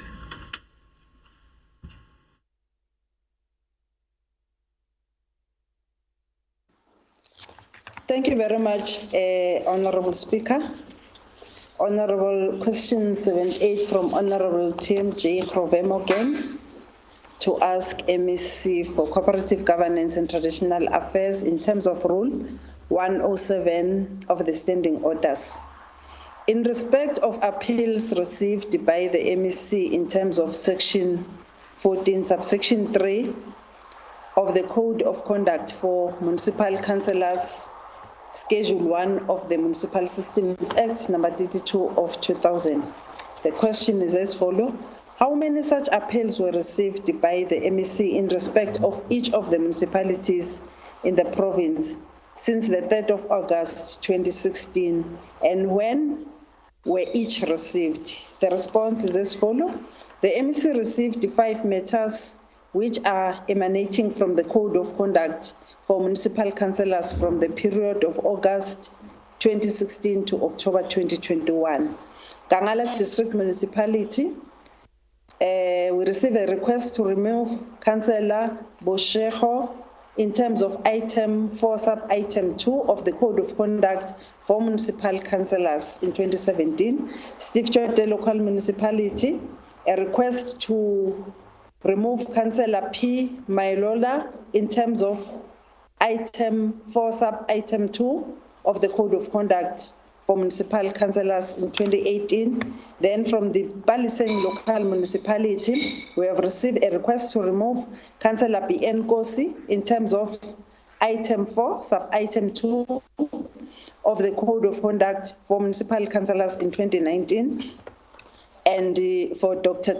Pixliga Isakaseme Local Municipality, we have received a request to remove Councillor O.T. Shabangu in terms of item 4 sub-item 2 of the Code of Conduct for Municipal Councillors. And from Gangala District Local Municipality, we have received an appeal on council resolution taken from Rules and Ethics Committee by Councillor T.S. Masilela on the 14th of July 2021. Question 2. Which of these appeals were set aside or varied by the MEC in terms of Section 14, subsection 3D, and when was it done? The response is as follows. In all the other matters mentioned above, the councillor never made an appeal to the MEC in terms of item 14, sub-item 3 of the Code of Conduct for Municipal Councillors, with the exception of Councillor Masilela, who made an appeal to the MEC in terms of item 14, sub-item 3 of the Code of Conduct for Municipal Councillors. Question 3, which of these appeals were upheld by the MEC in terms of section 14, subsection 3D? The response is as follows. The only appeal in terms of item 14, sub-item 3D of the Code of Conduct for Municipal Councillors, as above mentioned, was not finalized. Subsequently, the matter has been overtaken by the local government elections. Thank you, Speaker. Honorable Khobla, do you have a follow-up question? I'm covered for this one. Thank you, Speaker.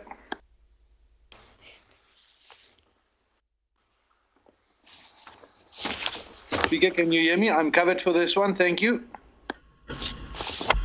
Honorable Khobla, we can't hear you. Speaker, I'm covered for this one. Thank you very much. Thank you to the MEC for the answer. Are there follow-up questions from other honorable members?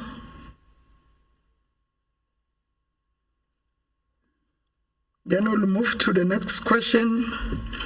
It's from Honorable TMJ Grovi Morgan from the Democratic Alliance. As I indicated earlier on, Honorable Khobla will stand in for her to ask the MEC for Cooperative Governance and Traditional Affairs. Honorable MEC, can you please respond to the question?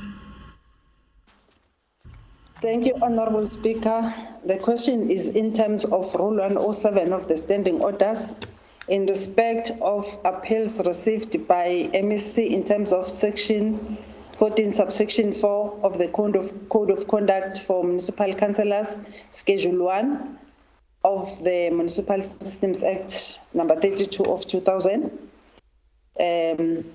The question is as follows. In which instances since the 3rd of August 2016 has the MEC invoked Section 14, subsection 4 of the Code of Conduct for Municipal Councillors, Schedule 1 of the Municipal Systems Act, number 32 of 2000?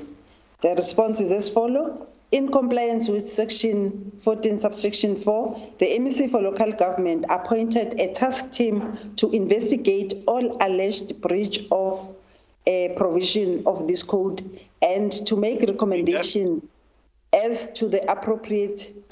Speaker, I'm sorry, just a point of clarity or order. Honorable MEC, can you just pause and allow Honorable Khobla to raise that point of order? Yeah, I think the question is a repeat of the previous one where we added some question, some sub-questions. So if the MEC wants to answer, it's fine, but I think it's the same answer as the previous one. It's a double from our side. I think we wanted to retract this one. So if I can, I'll retract this specific question. Thank you, Speaker. Thank you very much, Honorable Khobla, and thank you very much, Honorable MEC. Then we'll move to the next question from Honorable RJ Sitole. I have received an apology from Honorable Sitole, and Honorable Khobla will stand in for her from the Democratic Alliance to ask the MEC for help. Honorable MEC Manzini, can you please respond to the questions?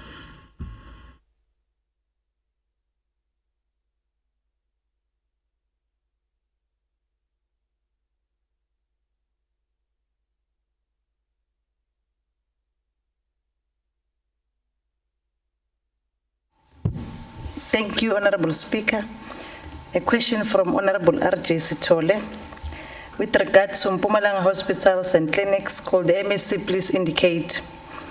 The first question, how many patients have been injured or died in Mpumalanga hospitals, clinics, and CSC during 2019, 2020, 2021 financial years as a result of medical negligence.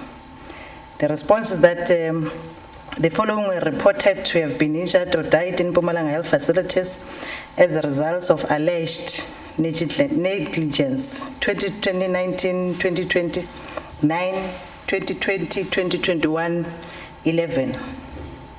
In 2019-20 and 2020-2021 financial years, how many court cases with regard to alleged negligence were found in favor of the plaintiff, and what was the value awarded by the court per case?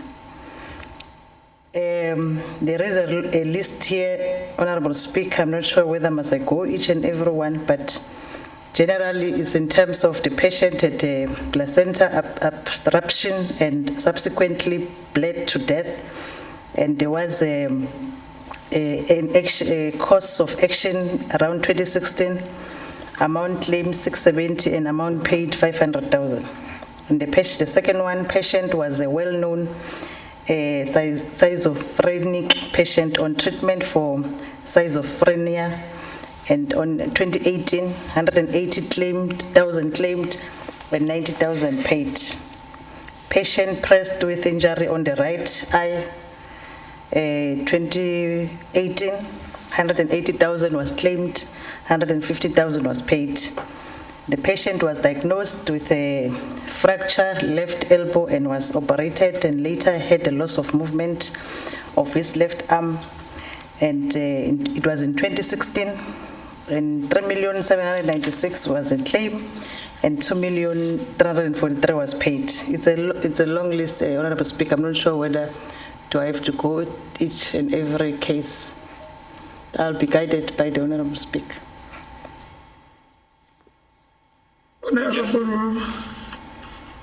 Honorable Grobler, as the MEC indicate that it's a long list, can I request the Honorable MEC to submit the responses to my office so that we'll be able to get those responses? In terms of the first question, yes. Can you please, Honorable MEC, respond to the next question? Thank you, Honorable Speaker. The third question is that what is the total value of all medical negligence cases against the department, and how much did the department pay out in 2019-20 and 2020-2021 financial years? The response is that the total value of medical negligence cases is 9.8 billion. And in 2019-20, the department paid 29 million for cases against the department.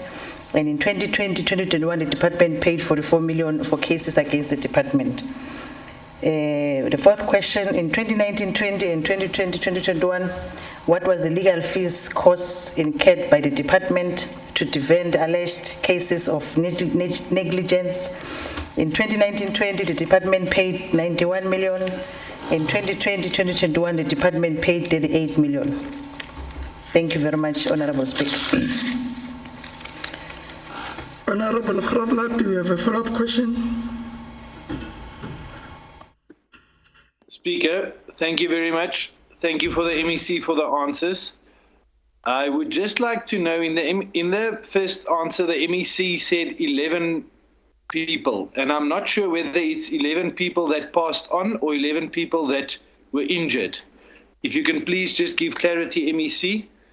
And then thank you to all the MECs for answering all the questions. I see the DA has kept the executive on their toes this round. Thank you, Speaker. Honorable MEC. Thank you very much, Honorable Speaker. In terms of the question, it was indicated that how many patients have been injured or died in Mpumalanga hospitals. So the following, as we reported, were injured or died. So it's a combination, but where I am, I can't do a breakdown in terms of whether the 9 for 19-20 financial year and the 11 for 2020-21 is those that are injured or died. So I can provide that breakdown to Honorable Grobler. Are there follow-up questions from other honorable members?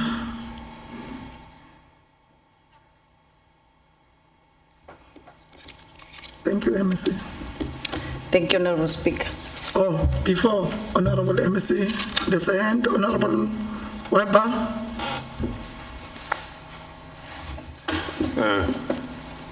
Madam Speaker, through you to the Honourable MEC, there were reports of shortages, especially in the Middelburg depot. Are there still shortages? How big are the shortages? What the situation? Can you please give us an update on that, please?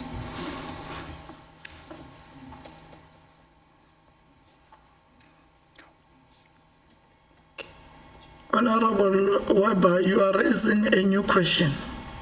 The question was dealing with the issues of the injuries on hospitals and those who died because of negligence. But now you are raising a new question.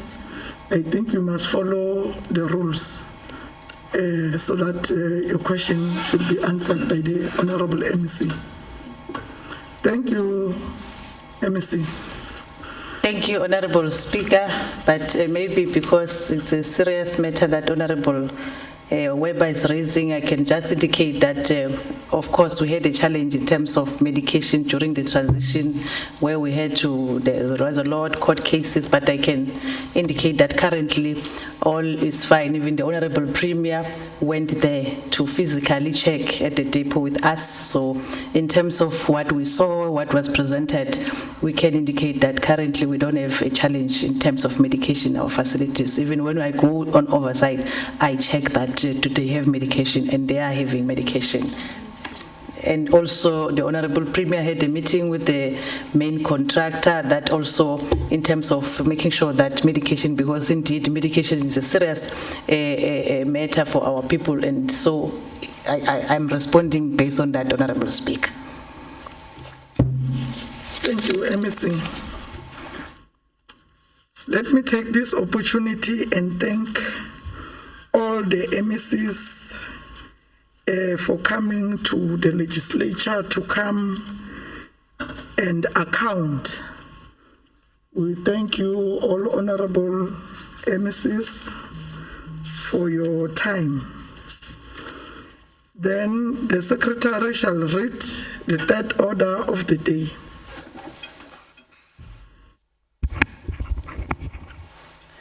Order number 3.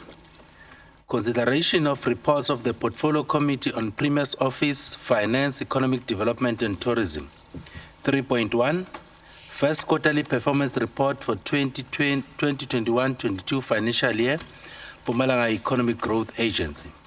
3.2, First Quarterly Performance Report for 2021-22 financial year, Mpumalanga Tourism and Parks Agency. 3.3, First Quarterly Performance Report for 21-22 financial year, Mpumalanga Department of Economic Development and Tourism. 3.4, First Quarterly Performance Report for 21-22 financial year, Office of the Premier. 3.5, First Quarterly Performance Report for 21-22 financial year, Mpumalanga Economic Regulator. 3.6, First Quarterly Performance Report for 21-22 financial year, Provincial Treasury. I now call upon the chairperson of the Portfolio Committee, Premier Office, Finance, Economic Development and Tourism, Honorable T.M. Makaringa, to table these reports.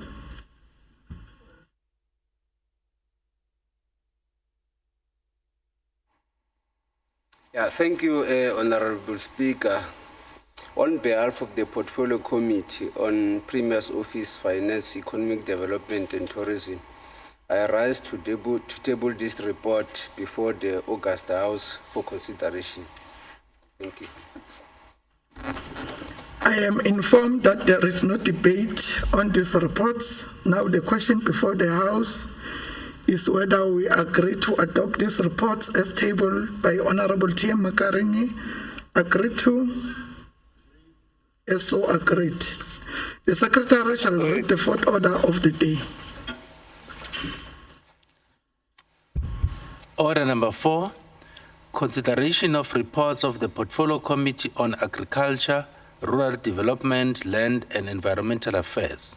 4.1, First quarterly performance report for 21-22 financial year, Department of Agriculture, Rural Development, Land and Environmental Affairs.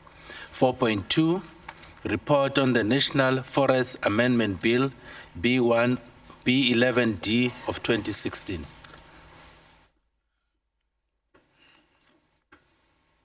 I now call upon the chairperson of the Portfolio Committee on Agriculture, Rural Development, Land and Environmental Affairs, Honorable PM Lubisi, to table these reports.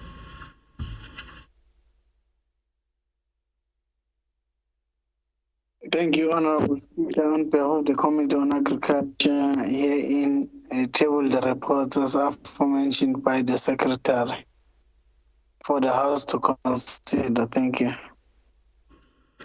I am informed that there is no debate on these reports. Now the question before the House is whether we agree to adopt these reports as tabled by Honorable PM Lubisi. Agreed to? Agreed. Yes, so agreed. The Secretary shall read the fifth order of the day.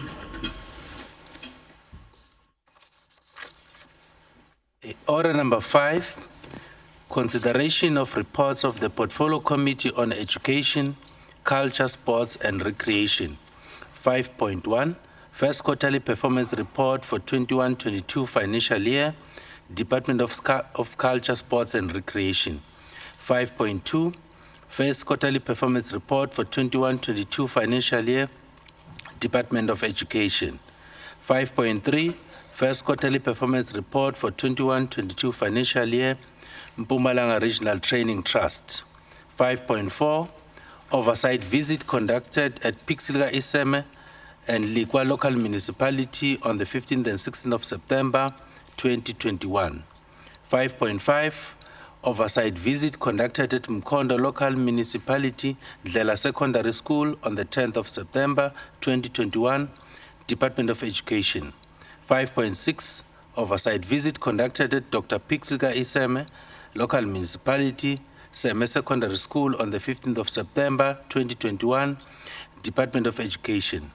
5.7, oversight visit conducted at Likwa Local Municipality, Fal Refir Special School on the 16th of September 2021, Department of Education.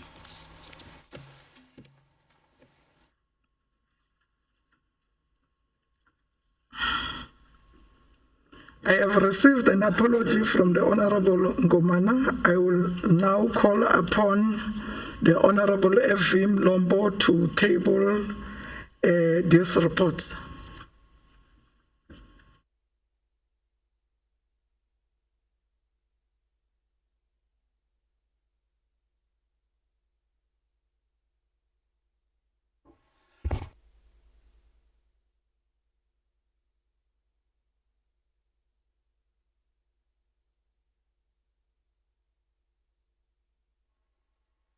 On behalf of the Portfolio Committee, Honorable Speaker, I rise to request this August House to adopt the report as presented. Thank you very much. I am informed that there is no debate on these reports. Now the question before the House is whether we agree to adopt the reports as tabled by Honorable Mlombo. Agreed to? Yes, so agreed. The Secretary shall read the sixth order of the day. Order number 6, consideration of reports of the Portfolio Committee on Health and Social Development. 6.1, first quarterly performance report for 21-22 financial year, Department of Health.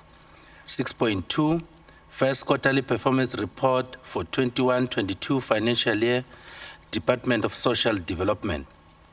6.3, oversight visit conducted at Mtunzini, Vukuzakhe and Sakisizwe Social Responsibility on the 10th, 15th and 16th of September 2021.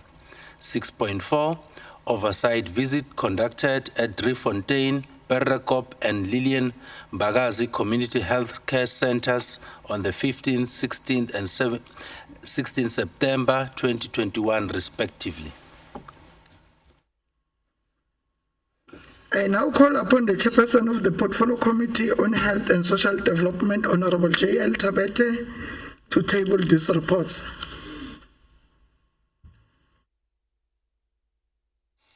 Thank you, Honorable Speaker. I request the House to adopt the report as been tabled. I am informed that there is no debate on these reports. Now the question before the House is whether we agree to adopt these reports as tabled by Honorable J.L. Tabete. Agree to? So agreed. The Secretary shall read the seventh order of the day. Order number 7, consideration of reports of the Portfolio Committee on Public Works, Roads and Transport, Community Safety, Security and Liaison. 7.1, first quarterly performance report for 21-22 financial year, Department of Community Safety, Security and Liaison. 7.2, first quarterly performance report for 21-22 financial year, Department of Public Works, Roads and Transport.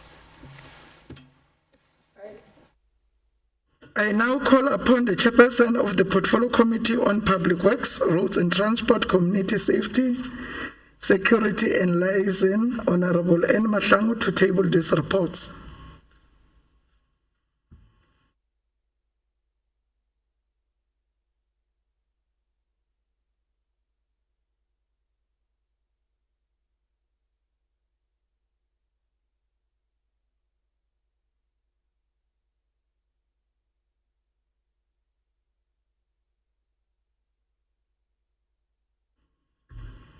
Honorable Mlombo. Honorable Speaker, it might happen that she tried to get hold of me because my phone is off. I have lost the battery.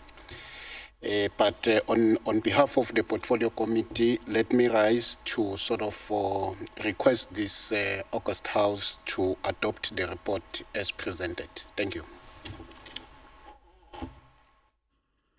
I am informed that there is no debate on these reports. Now the question before the House is whether we agree to adopt the reports as tabled by Honorable Mlobo. Agree to?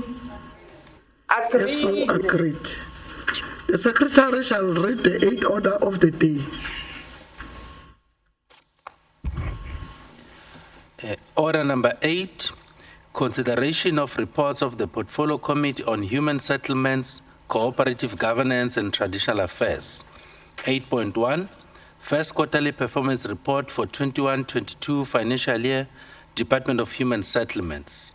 8.2, first quarterly performance report for 21-22 financial year, Department of Cooperative Governance and Traditional Affairs.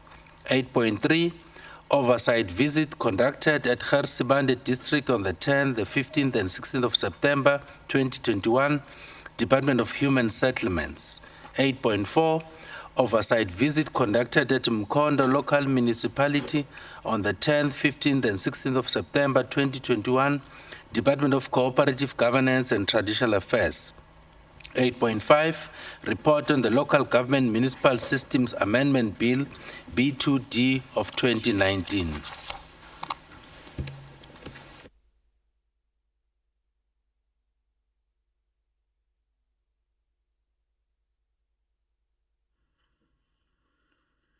Thank you. I'll now call upon the Chairperson of the Portfolio Committee on Human Settlement, Cooperative Governance and Traditional Affairs, Honorable G.C. Shabalala, to table this report. Thank you, Madam Chair. Angisukumise kucela indlu ukuthi ivume ema report njengaloku afundziwe. Ngiyabonga.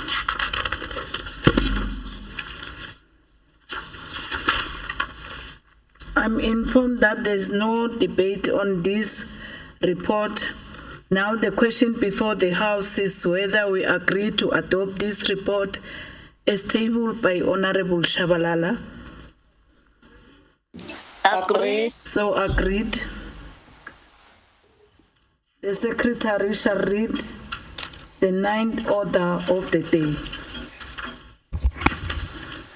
Order number 9, consideration of a report of the Select Committee on Women, Youth, Children and People with Disabilities, Public Participation, Petitions and Members' Legislative Proposals on the Parliament for People with Disabilities held on the 27th of November 2020. I will now call upon the chairperson of the Select Committee on Women, Youth, Children and People with Disability, Public Participation and Petition, Members' Legislative Proposals, Honorable GP Mashiko, to table the report. Honorable Chair, I stand to request the House to adopt the report as tabled. Thank you, Honorable Mashiko. I'm informed that there is no debate on this report. Now the question before the House is whether we agree to adopt this report as tabled by Honorable Mashiko. Agreed. The Secretary shall read the 10th order of the day. Order number 10, ratification of mandates. I will now call upon the Chief Whip of the Majority Party to table the mandate.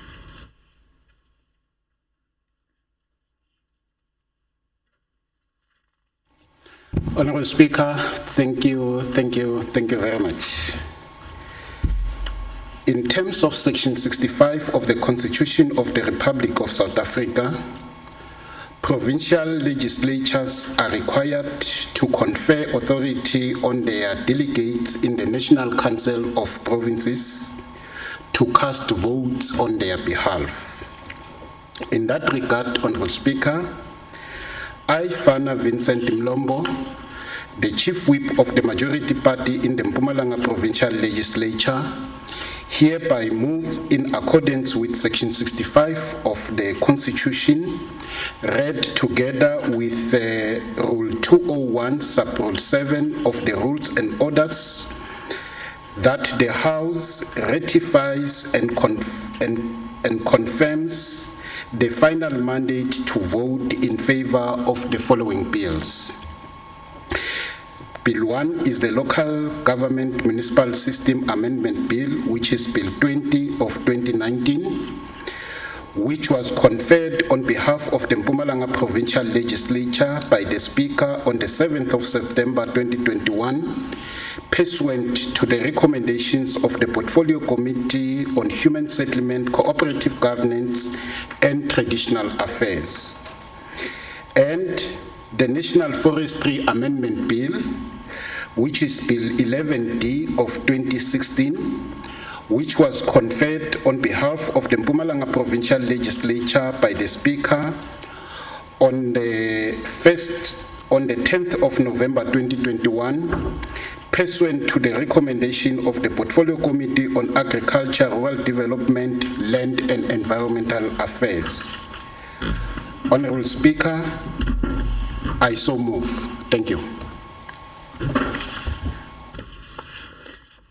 Thank you, Honorable Mlombo. Now the question before the House is whether we agree to adopt the ratification of this mandate as tabled by Honorable V.F. Mlombo. Agreed. Agreed, Madam Chair. That concludes the business of the day. You are requested to remain at your places until the procession has left the chamber. The House is adjourned until 7 December 2021 at 2:15 hybrid sitting using Microsoft Teams platform. Thank you. All right.